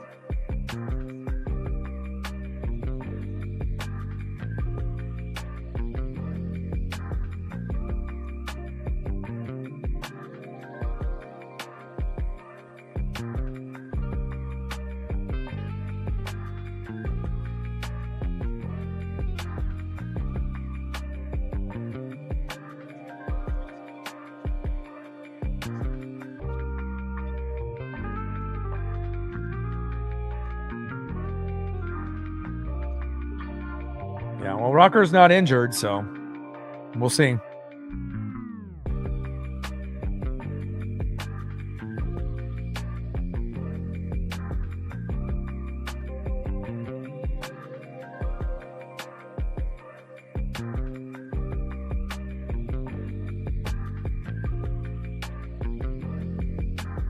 And Cole Wilcox is coming in for Brian Wu.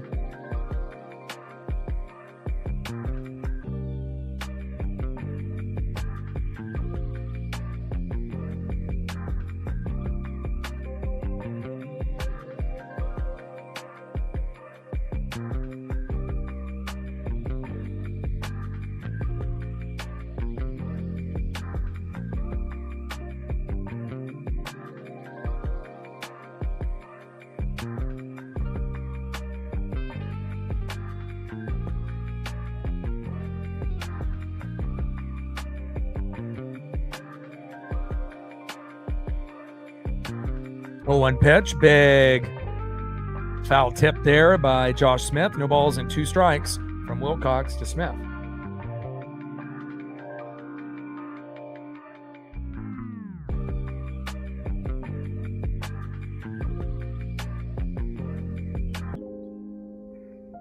Shout out to my boy Brooks Beats with the best beats on YouTube. 0-2 pitch and a little blooper to left. Thankfully, it's not a ground ball. Randy is there, and that is 1 away.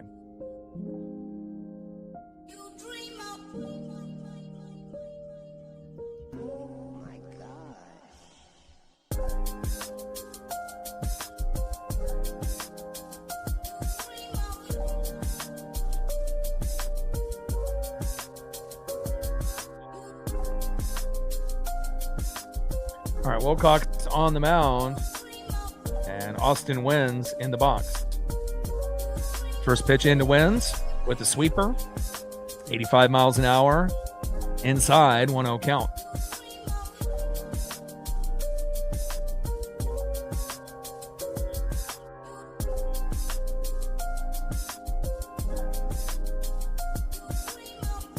One-0 pitch from Wilcox. Four-seam fastball painting the corner high and away. 1 ball and 1 strike from Wilcox to Wins.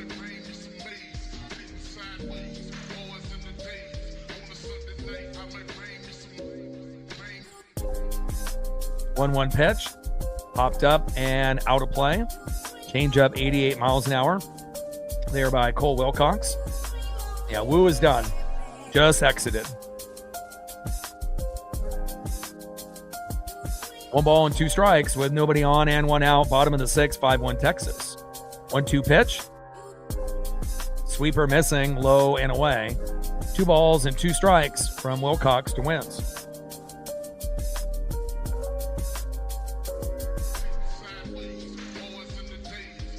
2-2 pitch. Big swing and a miss on a nasty sweeper, low and away. Down goes Wins, and that is 2 away.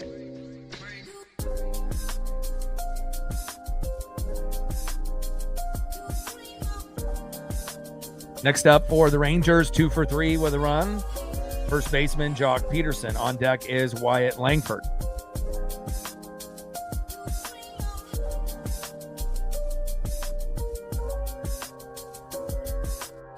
First pitch, and Jock Fouls it behind the plate. 0-1 count.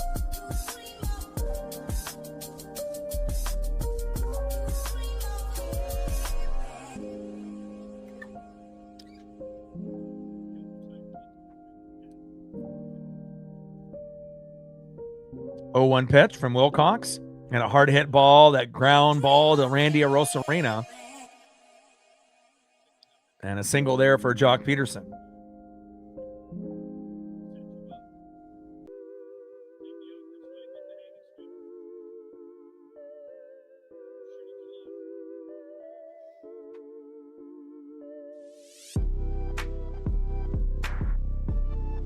Next up is Wyatt Langford.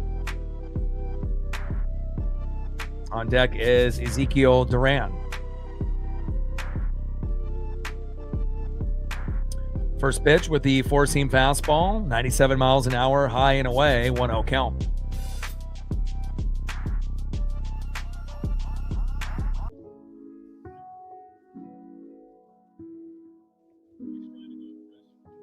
Pitch, big swing and a miss, high and inside. Four-seam fastball, 96 miles an hour there by Cole Wilcox. 1 ball and 1 strike with a runner at first with 2 outs. Bottom of the 6th, 5-1 Texas.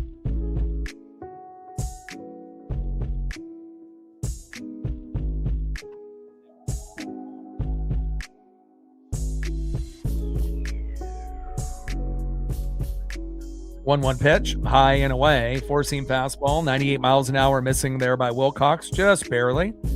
Tried to paint the corner and just outside. 2 balls and 1 strike to Wyatt Langford.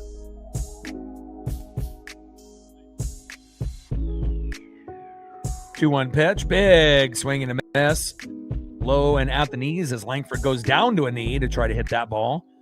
Change up 88 miles an hour by Wilcox. 2 balls, 2 strikes with a runner at first and 2 outs. 2-2 pitch. Big swing and a miss. Great job there by Cole, and that is out number 3. Good job by Cole Wilcox coming in after Brian Wu and not giving up a run. Good job. All right, let's see who's up next here in the top of the 7th. We got a 3-inning sprint to try to get 4 runs. Next up for the Mariners, 0 for 2 with a K, left fielder Randy Arosarena. Batting second, 0 for 1 with a base on ball, first baseman Josh Naylor. And batting third, 0 for 2 with a K, catcher Big Dumper Cal Raleigh.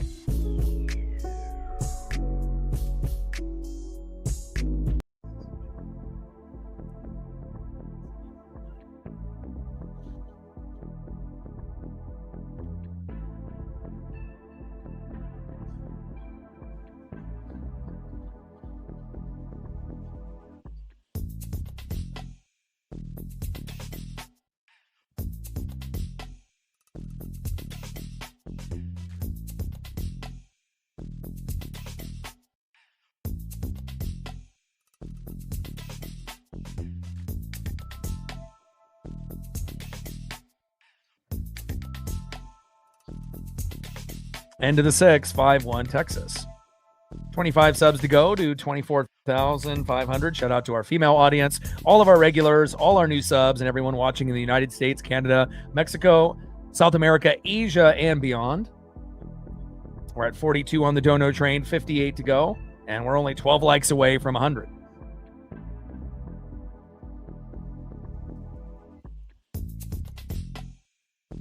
If we can get 12 people out of 122 to hit the like button, we'll be at 100.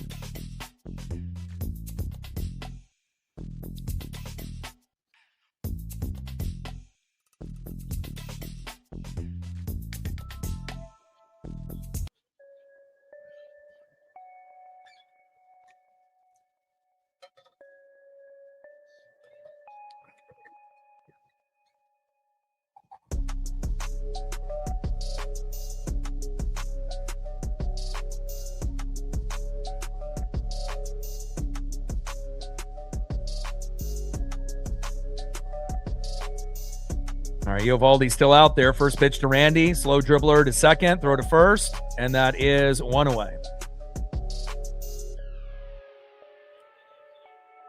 Down goes Randy. One up and one down. Next up in the 5-hole, first baseman Josh Naylor. On deck is the big dumper, Cal Raleigh.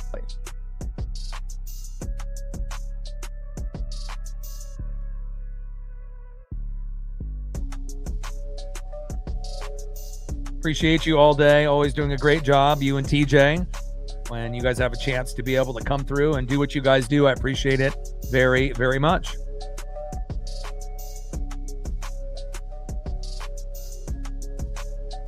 First pitch from Eovaldi to Naylor is in there for a strike, 0-1 count.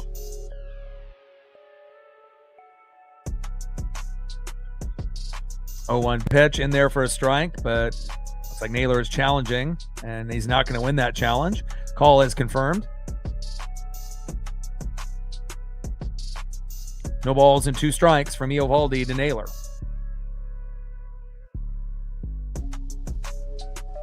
And then Naylor calls time to readjust his gloves, and hopefully he'll find a way to be able to get a hit in this pitcher's count. 0-2 pitch, foul towards first base and out of play. No balls and 2 strikes with nobody on and 1 out. 5-1 Texas. We just got to chip away somehow, some way. If we can be 5-3 by the 9th inning, that will give us the best shot, to be able to come back, and somehow by a miracle we tie it up 5-5 in the 7th or 8th inning. But you guys got to think strategy wise. Just got to try to chip away and try to get another run or 2 if possible. 0-2 pitch, and that is strike 3 looking. Down goes Naylor. 2 up and 2 down.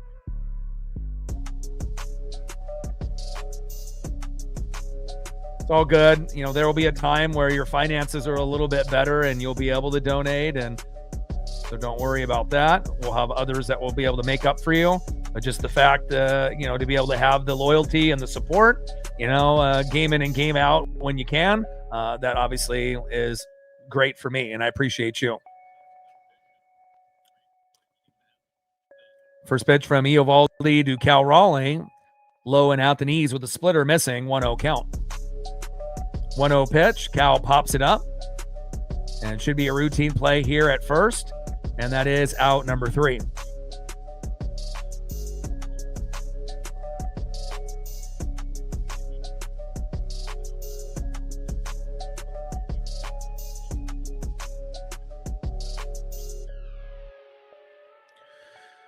All right, let's look at Nathan Eovaldi's numbers. 7 innings pitched, 3 hits, 1 earned run, 1 walk, 8 Ks, 91 pitches, 61 strikes with a 4.05 ERA. But based on how he's pitching, he kind of feels like he's got an ERA of maybe half of that, like 2. And again, sometimes when we face these type of pitchers, righty or lefty, it can be a long day, especially when you're on the road. All right, let's see who's up next for the Rangers as we go to the bottom of the 7th. Remember, we're going to have 2 early morning games on Sunday and Monday, both around 11:30-ish, Sunday and Monday morning. So, and hopefully they'll eat their Wheaties and they'll come out, running and gunning, I'm hoping.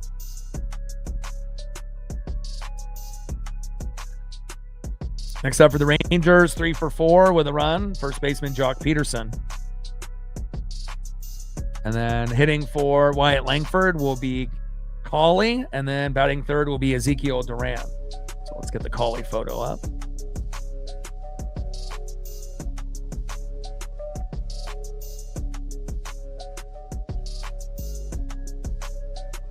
All right, Cameron Cauley going to be hitting for Wyatt Langford.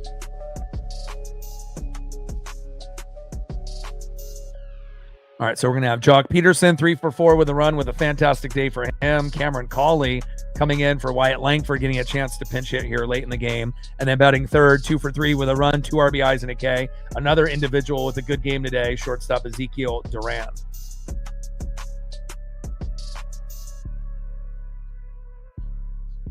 Try dance up. Let's go M's.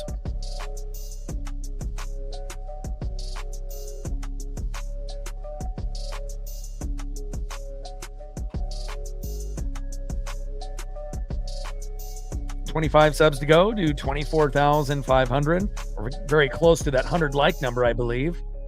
We're at 95. Can we get 5 people to hit that like button out of 129 and we'll be there? We're at 95. And we always try to get 100 to 200 or 100 to 250 if we can get there.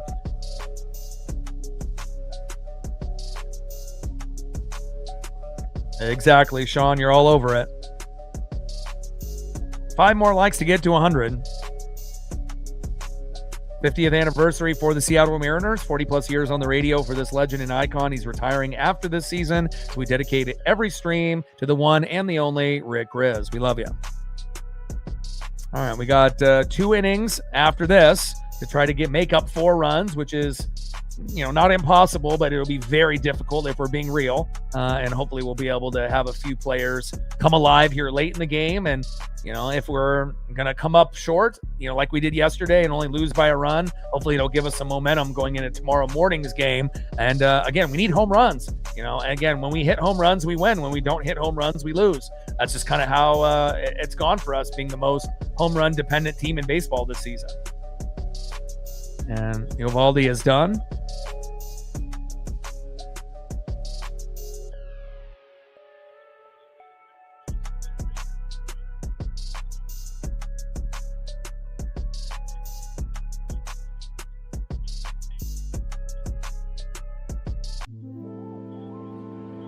Shout out to my boy Brooks Beats with the best beats on YouTube.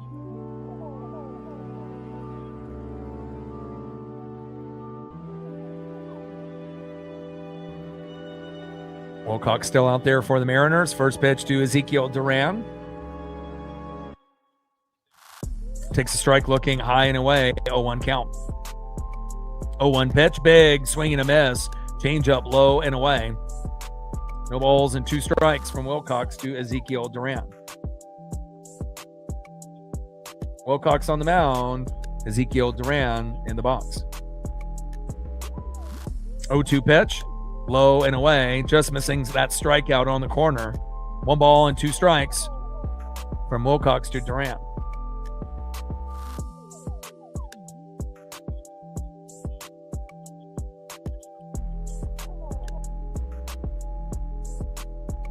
Yeah, I believe that too. I would love for us to be bunting once or twice, or 3 times a game, which is not something that Dan incorporates in his offense. But, at least a minimum of 1 bunt a game would help out a lot, but 2 to 3 a game, I know it is, asking a lot, but, there's a lot of teams that, will go game on game without even attempting a bunt. But, 1 or 2 a game would be awesome, to kind of, move guys over, but also, the base running hasn't really been the greatest for us. Like, Naylor ends up getting on first and then he gets caught, and he's our best base swiper, this season. And, sometimes just one of those games, But I agree, the fundamentals, and the small ball approach, but we may have to have a different manager down the road to implement those type of strategies. Pitch fouled off again there by Duran. But if we can implement them a little bit with Dan, it could really go a long ways. 1-2 pitch, hard to hit ball towards third and foul. But we're only a few days away from Brandon Donovan, and I do believe once we have our leadoff hitter, back at third base, not to say that we're not going to need JP Crawford. We may need to find a way to get JP in the lineup, even if it means JP DHing. Just to give us that patient batter in the box. And I know that we have Dom, and I know we have Luke and other guys that we will put at the DH, but I don't think that we should ignore JP. If Cole is going to be playing second and Colt is at shortstop, we still got to find a way to get JP involved with this team.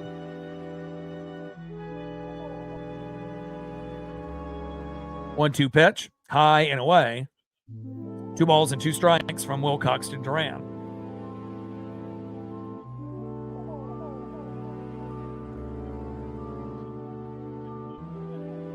2-2 pitch to Duran, low and away.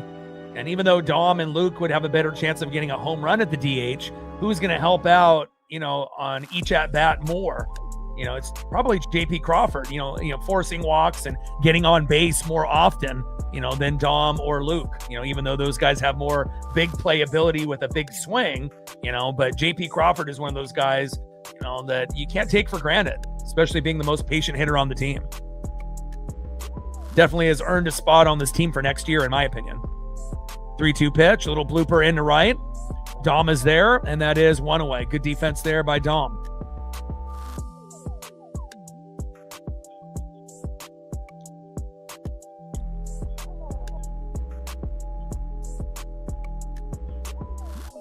Next up in the 4-hole, right fielder Brandon Nimmo.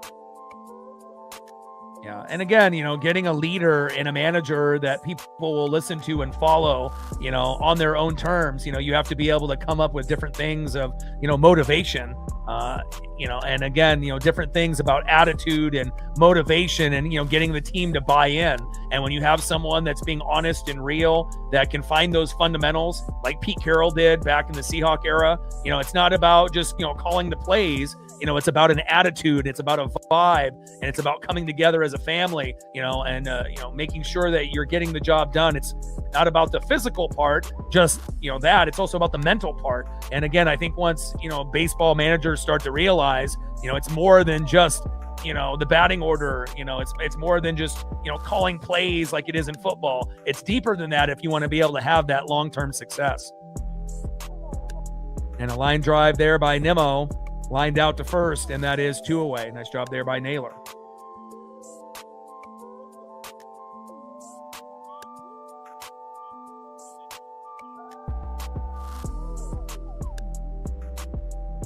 Strategy and attitude really do go a long ways, especially if you have someone that's being honest and real and will call you out and support you, and instead of just telling you what you want to hear, and just kind of going through the motions. You can lose a team really fast, by not being real and being fake. 1-0 pitch, high and away. 2 balls and no strikes from Wilcox to Carter. Unfortunately, Lou Piniellas don't grow on trees, because Lou Piniella would be the perfect manager. Back when we had him, we saw what he was able to do with the talent that we had. But imagine if we had Lou in his prime managing this Mariner team. There would be, some World Series appearances, no doubt, with Lou Piniella, in my opinion. That's exactly the type of guy, that we need. Someone that will, get ejected from time to time, and, kind of stand up for himself and the players, show some emotion, but also, be smart, about, how to go about your day-to-day, with the players. And, you can't be a friend, you have to be a manager. And sometimes with Service and Dan Wilson, it feels like they're trying to be friends with everyone rather than actually managing this ball club a particular way. I mean, you can be a player's coach, but there's also have to, be some discipline. And on the flip side, you just can't be a yeller either. If you're just going to be an ass and you're just going to yell, you're going to lose the team that way too, especially when things go wrong and you're yelling just to yell. So there has to be that fine balance, of showing emotion, but also, being, smart about it, a player's coach, being smart, with the analytics, so you have to kind of find that fine balance where you're getting a little bit of both, that fire and that passion and that energy, but also the intelligence of the game. And those are really hard things to find. I mean, think about it in baseball. You got 30 teams, and how many good managers do we have? Like 4, maybe 5? And that doesn't really change from year in and year out. It's just kind of a revolving door of former players that are average or below average at managing that get hired and fired, and then they just kind of go through a different cycle, from one team to the next. It's not like they promote, the best college baseball coaches to the pros, to the MLB. I mean, it just doesn't happen. I wish it would happen, honestly. It would give us some new blood, in baseball.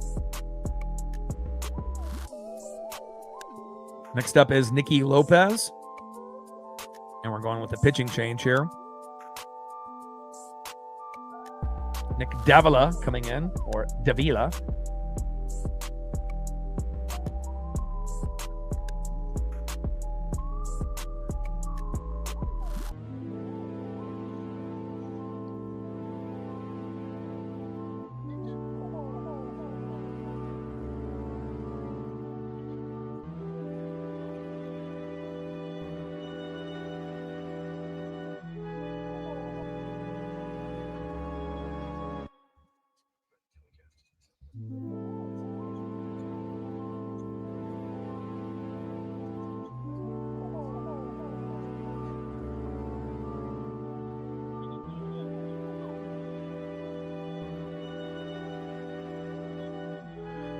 All right, Nick Davila on the mound. Nicky Lopez in the box.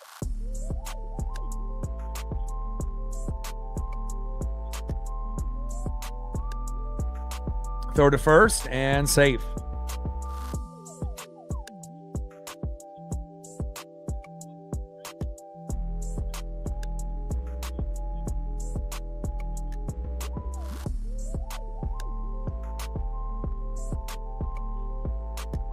First pitch is high and away, 1-0 count.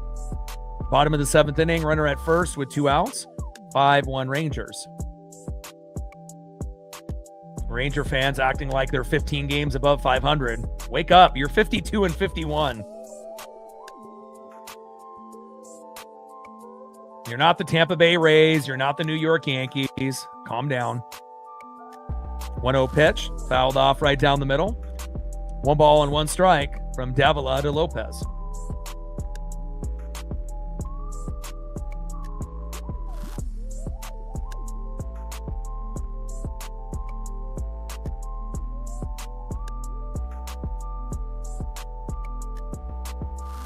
Wow, a balk.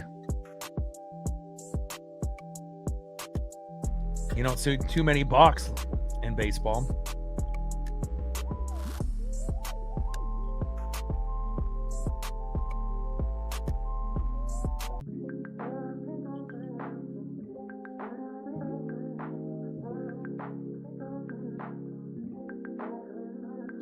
One pitch, high and inside. 2 balls and 1 strike from Davila to Lopez.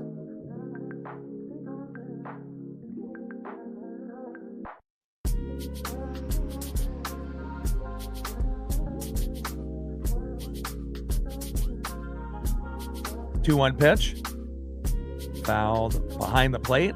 Slider, 87 miles an hour there by Davila.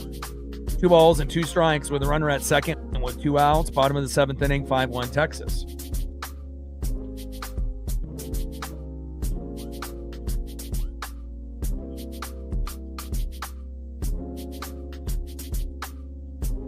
Try to sub. Let's go, M's. Come on now.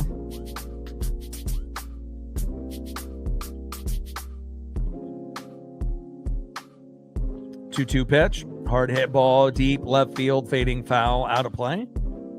Sinker, 95 miles an hour there by Davila. 2 balls, 2 strikes. Runner at second with 2 outs. Bottom of the 7th, 5-1 Texas.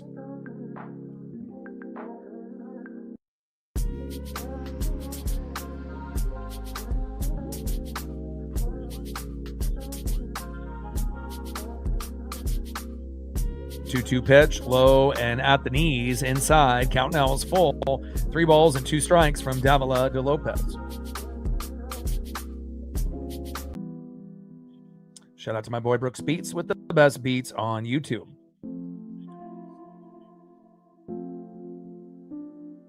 And Davila steps off the mound, takes a look at second. Steven in the building. What's good?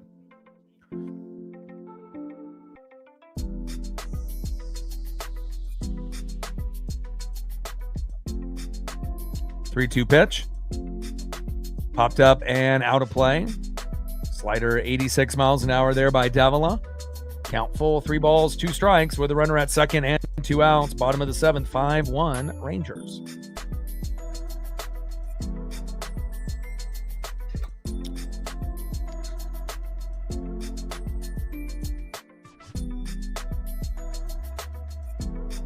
Three-two pitch into the dirt. Good scoop there by Cal, and that is a walk. Runners now at first and second with 2 outs.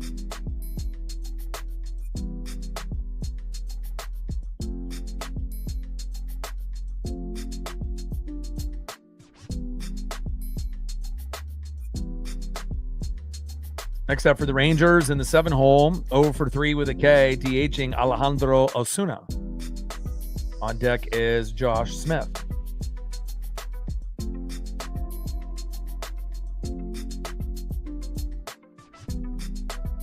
First pitch in there for a strike by Davila, 0-1 count.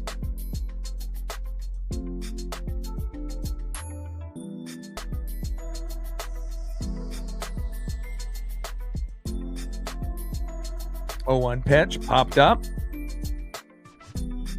Fucking Randy, my God. Terrible effort by Randy. No hustle whatsoever. 2-run score.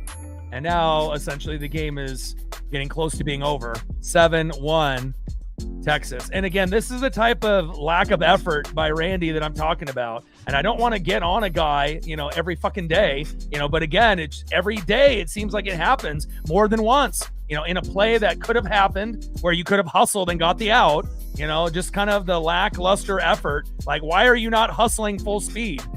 You run full speed, you can get to that ball. Or at least dive for it instead of just half-assing it. Terrible effort by Randy Arozarena in left. And for every home run or hit that he gets, how many, are you giving up? And the trade-off is not equal. First pitch is high and away to Josh Smith, 1-0 count. I mean, I don't think I've ever seen a Mariner player, in the outfield be that poor with effort and hustle ever in 40 years. It's just ridiculous.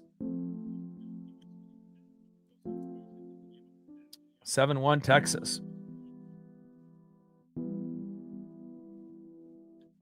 1-1 pitch, little dribbler towards first, flip back to Wilcox, toe tap on the bag, and finally that is out number 3.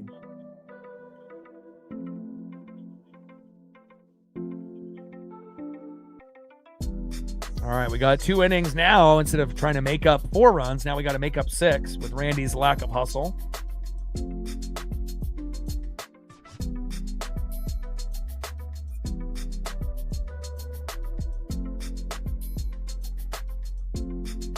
All right, let's see if we can get some Soto mojo going here with the offense. Next up in the top of the 8th, 0 for 3, second baseman Cole Clutch Young. Let's go, Cole. Batting second, 0 for 3 with 2 Ks. DHing, it's J-Rod Julio Rodriguez.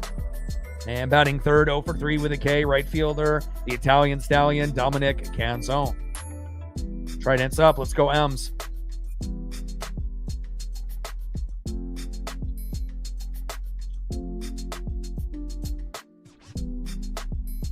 $25 subs to go to 24,500. Oh, it looks like Luke Raley is up. Looks like the batting order was not updated. And we're at 42 on the Dono train, 58 to go, and we're at 107 on the likes. Thank you so much. See if we can get to 115 before the game is over. Rally caps, baby.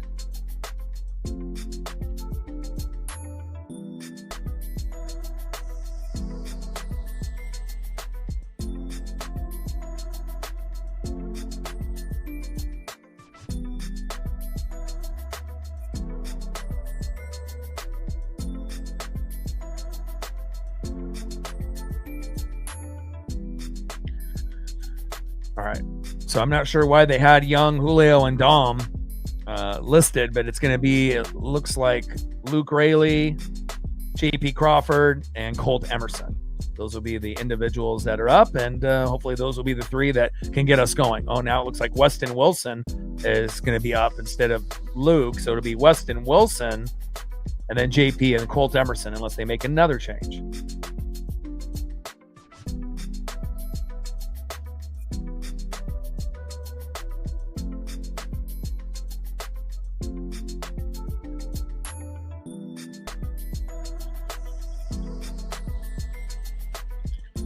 All right, let's see if Weston Wilson can give us a little bit of magic.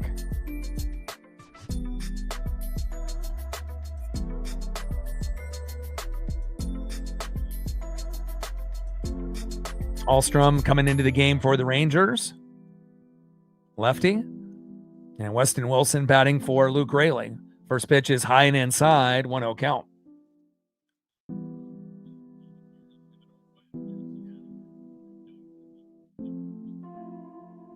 One-0 pitch, low and at the knees. 2 balls and no strikes. From Alstrom to Wilson.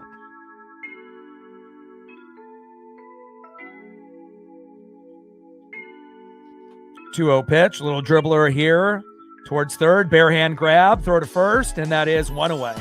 And that was just a hell of a great of a play there. Great defensive play with the bare hand grab there by Ezekiel Duran, I believe. to be on the run and to grab it barehanded and to make an accurate throw to Jock Peterson at first, there's not very many players that can do that. And that is one away. Got to give credit where credit's due when it's a good play. Next up is J.P. Crawford, who's been the most efficient Mariner since obviously coming back today. First pitch to J.P. takes a strike looking on the line, low and at the knees.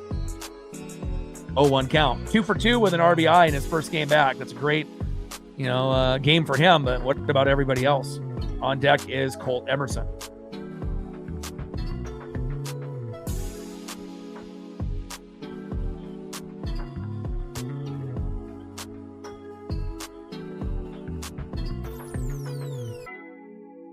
Oh, 0-1 pitch, takes a strike looking high and away. No balls and 2 strikes from Alstrom to Crawford.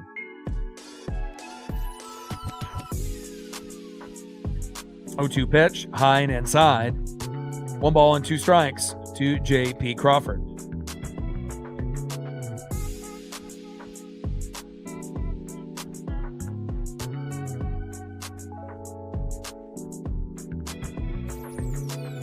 One-two pitch, low and away. 2 balls and 2 strikes from Alstrom to Crawford.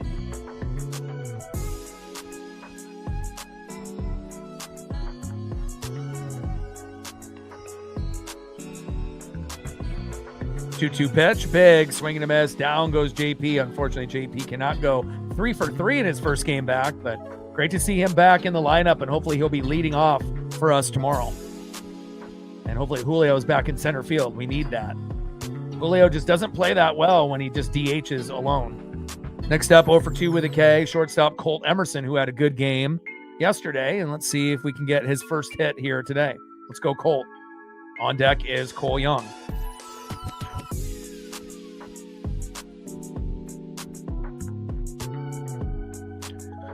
First pitch, high and inside with a sinker, 93 miles an hour to Colt Emerson, 1-0 count. 1-0 pitch, hard hit ball towards third and foul, out of play. Sinker, 93 miles an hour right down the middle there by Alstrom. 1 ball and 1 strike with nobody on and 2 outs, top of the 8th, 7-1 Texas.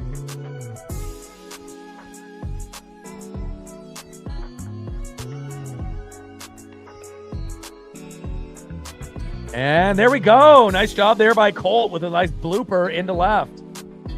Good job, Colt. I love being able to see, our young studs get going, and obviously Emerson will just get better and better. He will have a breakout year next year, just like Cole Young did this year. All right, next up, my favorite player on the team besides Julio Rodriguez, Cole Clutch Young. Let's go, Cole.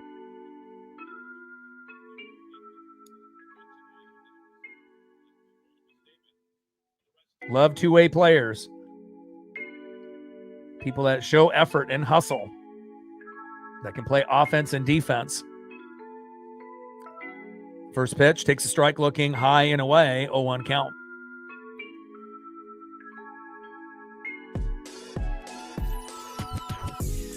Oh, 0-1 pitch, and Young pops up into shallow center, and that will be out number 3. And again, Dan Wilson needs to be smart enough to realize that Cole Young leading off is not the answer. He needs to be batting 3 through 9. All right, let's go to the bottom of the 8th and see who's up next year for the Rangers.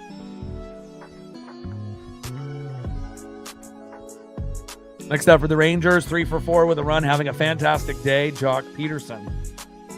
Batting second, filling in for Wyatt Langford will be Cameron Cawley. And then batting third, 2 for 4 with a run, 2 RBIs and a K. A great game for him as well, Ezekiel Duran. Trident's up. Let's go, Ems.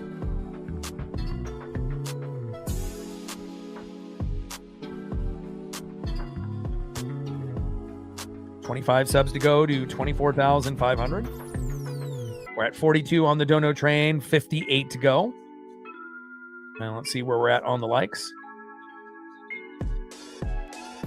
We're at 111.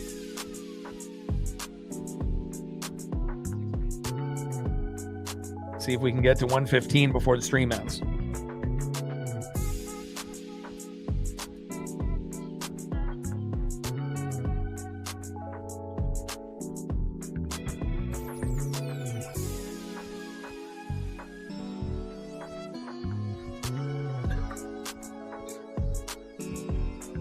Trident sub. Let's go M's. Unfortunately, sometimes, these are the outcomes that we're going to get.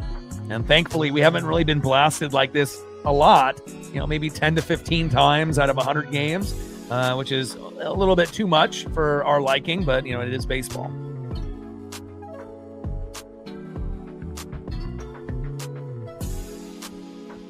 All right, looks like it's going to be Austin Wins, then Jock Peterson, and then Cameron Cawley. I guess I can't trust ESPN.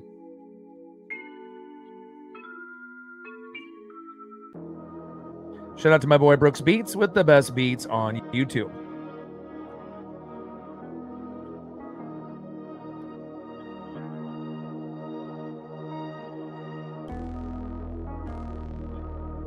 All right, Victor Robles in center field. Going in for Luke Raley. All right, Davila is still out there.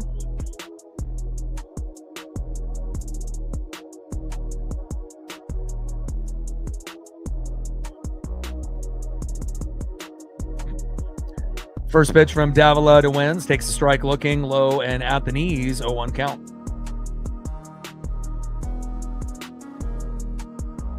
Oh, 1 pitch. Hard hit ball towards third base and foul. Slider 86 miles an hour. No balls and 2 strikes with nobody on and no outs. Bottom of the 8th inning, 7-1 Texas.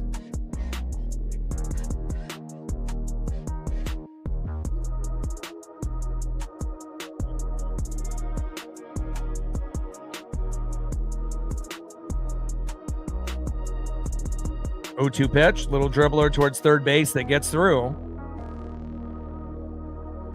And a single there for Wins.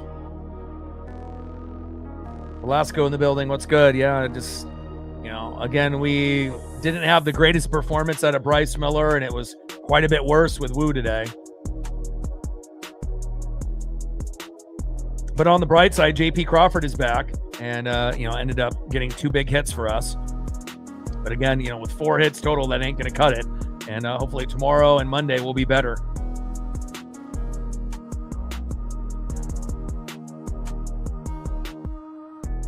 First pitch to Jock Peterson is low and away with a sinker, 94 miles an hour, 1-0 count.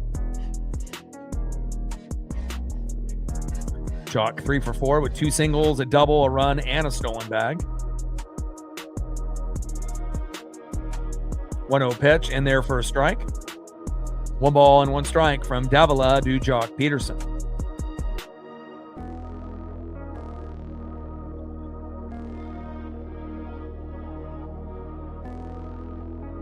One pitch from Davila. Big swing and a miss, low and away. Sinker, 93 miles an hour. 1 ball and 2 strikes with a runner at first and no outs. Bottom of the 8th, 7-1 Texas. And hopefully we get Brandon Donovan back in a few days at the beginning of the Dodger series. Haven't had him since the first month and a half, and we've desperately missed him. Not only defensively at third, but offensively. But it's great to have JP back. 1-2 pitch. Little dribbler. Throw to first. And that is 2 away. Nice job there by Cole Young.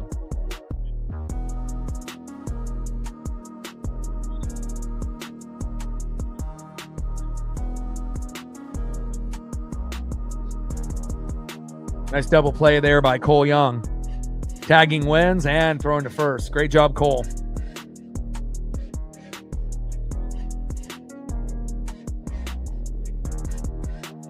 Next up is Cameron Cawley.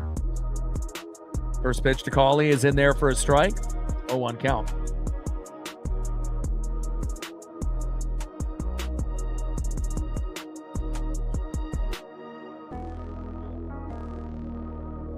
Oh, 0-1 pitch. Hard hit ball towards third. JP is there. Strong throw to first, and that is out number 3. Appreciate that, Jesse. All right, all we need is 6 runs to tie, 7 to win. Easy peasy lemon squeezy, right? Obviously, we have not played our best ball here today or yesterday. And tomorrow and Monday, we have early morning games. So hopefully, they bring their best foot forward. But let's see if we can get something here before the game ends. Next up for the Mariners in the top of the ninth, 0 for 3 with 2 Ks, DHing Julio Rodriguez. I better see him in center field tomorrow. Batting second, 0 for 3 with a K, right fielder Dominic Canzone.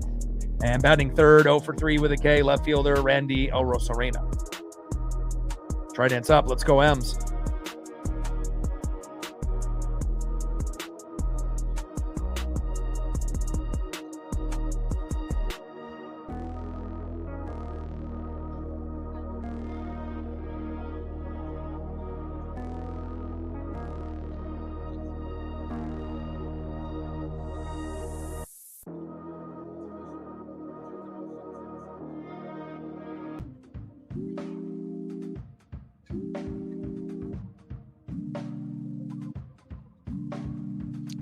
Shout out to my boy Brooks Beats with the best beats on YouTube. Top of the ninth, Texas 7, Mariners 1.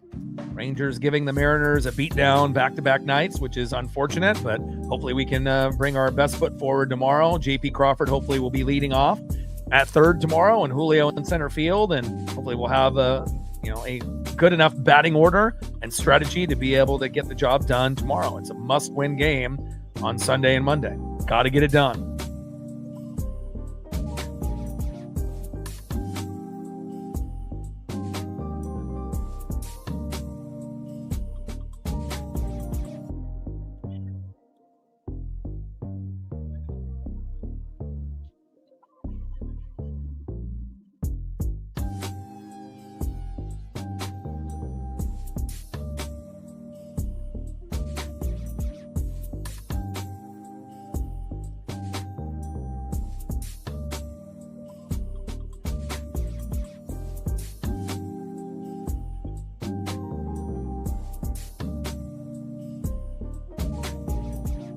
All right, let's go, Julio.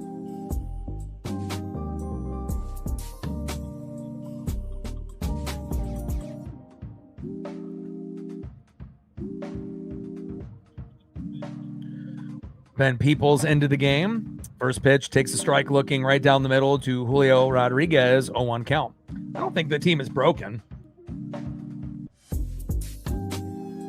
Just hard stretches, going and playing the Marlins and the Rays right before the break. Not ideal. Playing the Rangers in a 4-game set and the Dodgers on the road back-to-back. That's not ideal either, but just got to be able to try to do the best that we can with what we have. And the American League obviously is down, so that's, going to keep us somewhat alive. 1-1 pitch, big, swing and a miss, high and inside. 1 ball and 2 strikes with nobody on and no outs. Top of the ninth, 7-1 Texas.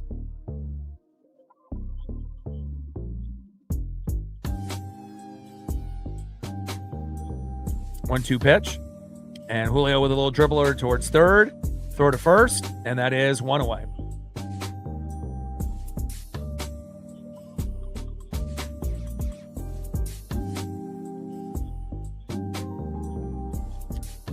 Next up in the 3-hole, right fielder, the Italian stallion, Dominic Canzone. And on deck in the 4-hole, left fielder, Randy Arozarena.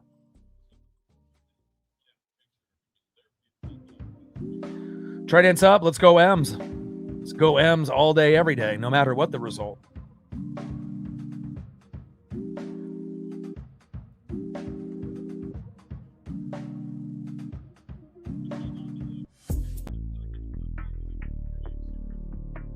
First pitch takes a strike looking high and inside. 0-1 count. 0-1 pitch. Little dribbler in front of Peoples. Underhand throw to Jock Peterson, and that is 2 away. All right, we're down to our last out. We'll quickly go over the stats for both teams. And then we got an early morning game if you're in the West Coast, in Oregon or Washington. Not only for Sunday's game, but also on Monday's game. Next up is Randy Arozarena.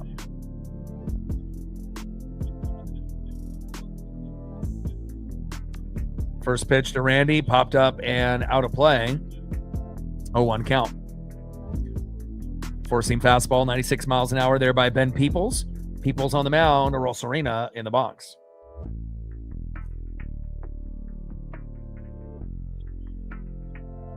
0-1 pitch, high and inside. Four-seam fastball, 95 miles an hour, missing. 1 ball and 1 strike from Peoples to Orosarena.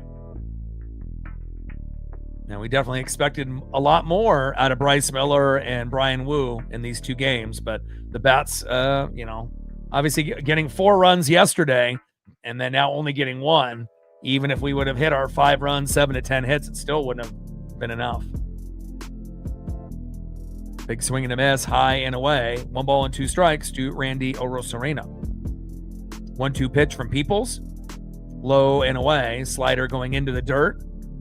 89 miles an hour, low and away there by Peoples. 2 balls, 2 strikes, nobody on and 2 outs. Top of the 9th, 7-1 Texas. But I do believe we have Logan Gilbert on the mound tomorrow, and that's our number 1 right now. So I feel confident that we can get the job done with Logan tomorrow. 2-2 pitch. And Randy fouls it back behind the plate. 4-seam fastball, 96 miles an hour. 2 balls and 2 strikes from Peoples to Orosarena.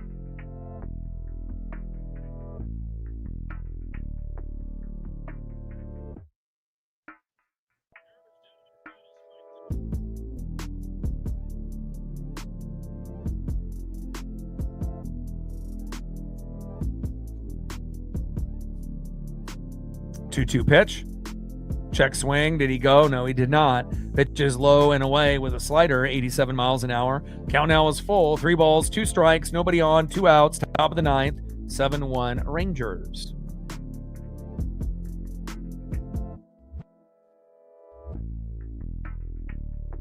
Three-two pitch to Randy. And a hard hit ball into left for a single for Randy Orosarena.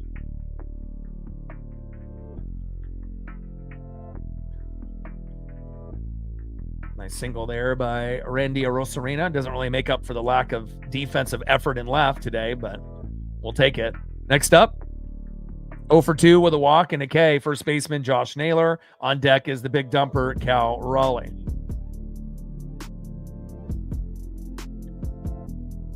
Another one of those games, when the Mariners don't homer, we typically don't win, and sometimes we get blown out, and we got to find a way to get a few homers in this series. First pitch by Naylor, and toe tap on the bag, and that is out number 3. Final score, Rangers 7, Mariners 1. Let's go over the stats for both teams here quickly. Leading off for the Mariners, Cole Young 0 for 4. He should never be in that position, always in the 3 through the 9 hole. Hopefully Dan is smart enough to know that. Julio Rodriguez 0 for 4 in DH. He should have been smart enough to realize that Julio is only going to be productive typically when he is in center field as well. Batting third, 0 for 4 in the 3 hole, Dominic Canzone. Randy Orosarena 1 for 4. Josh Naylor 0 for 3. Cal Raleigh 0 for 3. Luke Raley 1 for 2. And then in his first game back, actually played the best out of any Mariner. Who would have thought? 2 for 3 with an RBI. JP Crawford and Colt Emerson ended up going 1 for 3. And then obviously the stats are much better for the Rangers. They definitely kicked our ass today. There's no denying that. Jock Peterson 3 for 5 with a run. Wyatt Langford 3 for 4 with an RBI and 2 runs. Ezekiel Duran 2 for 4 with 2 RBIs and a run. Brandon Nimmo 0 for 3 with a run. Evan Carter 1 for 2 with the RBI and a run. You can see a trend there. Nicky Lopez 1 for 3 with an RBI and a run. Alejandro Osuna 1 for 4 with 2 RBIs. Josh Smith 0 for 4. And Austin Wens 1 for 4.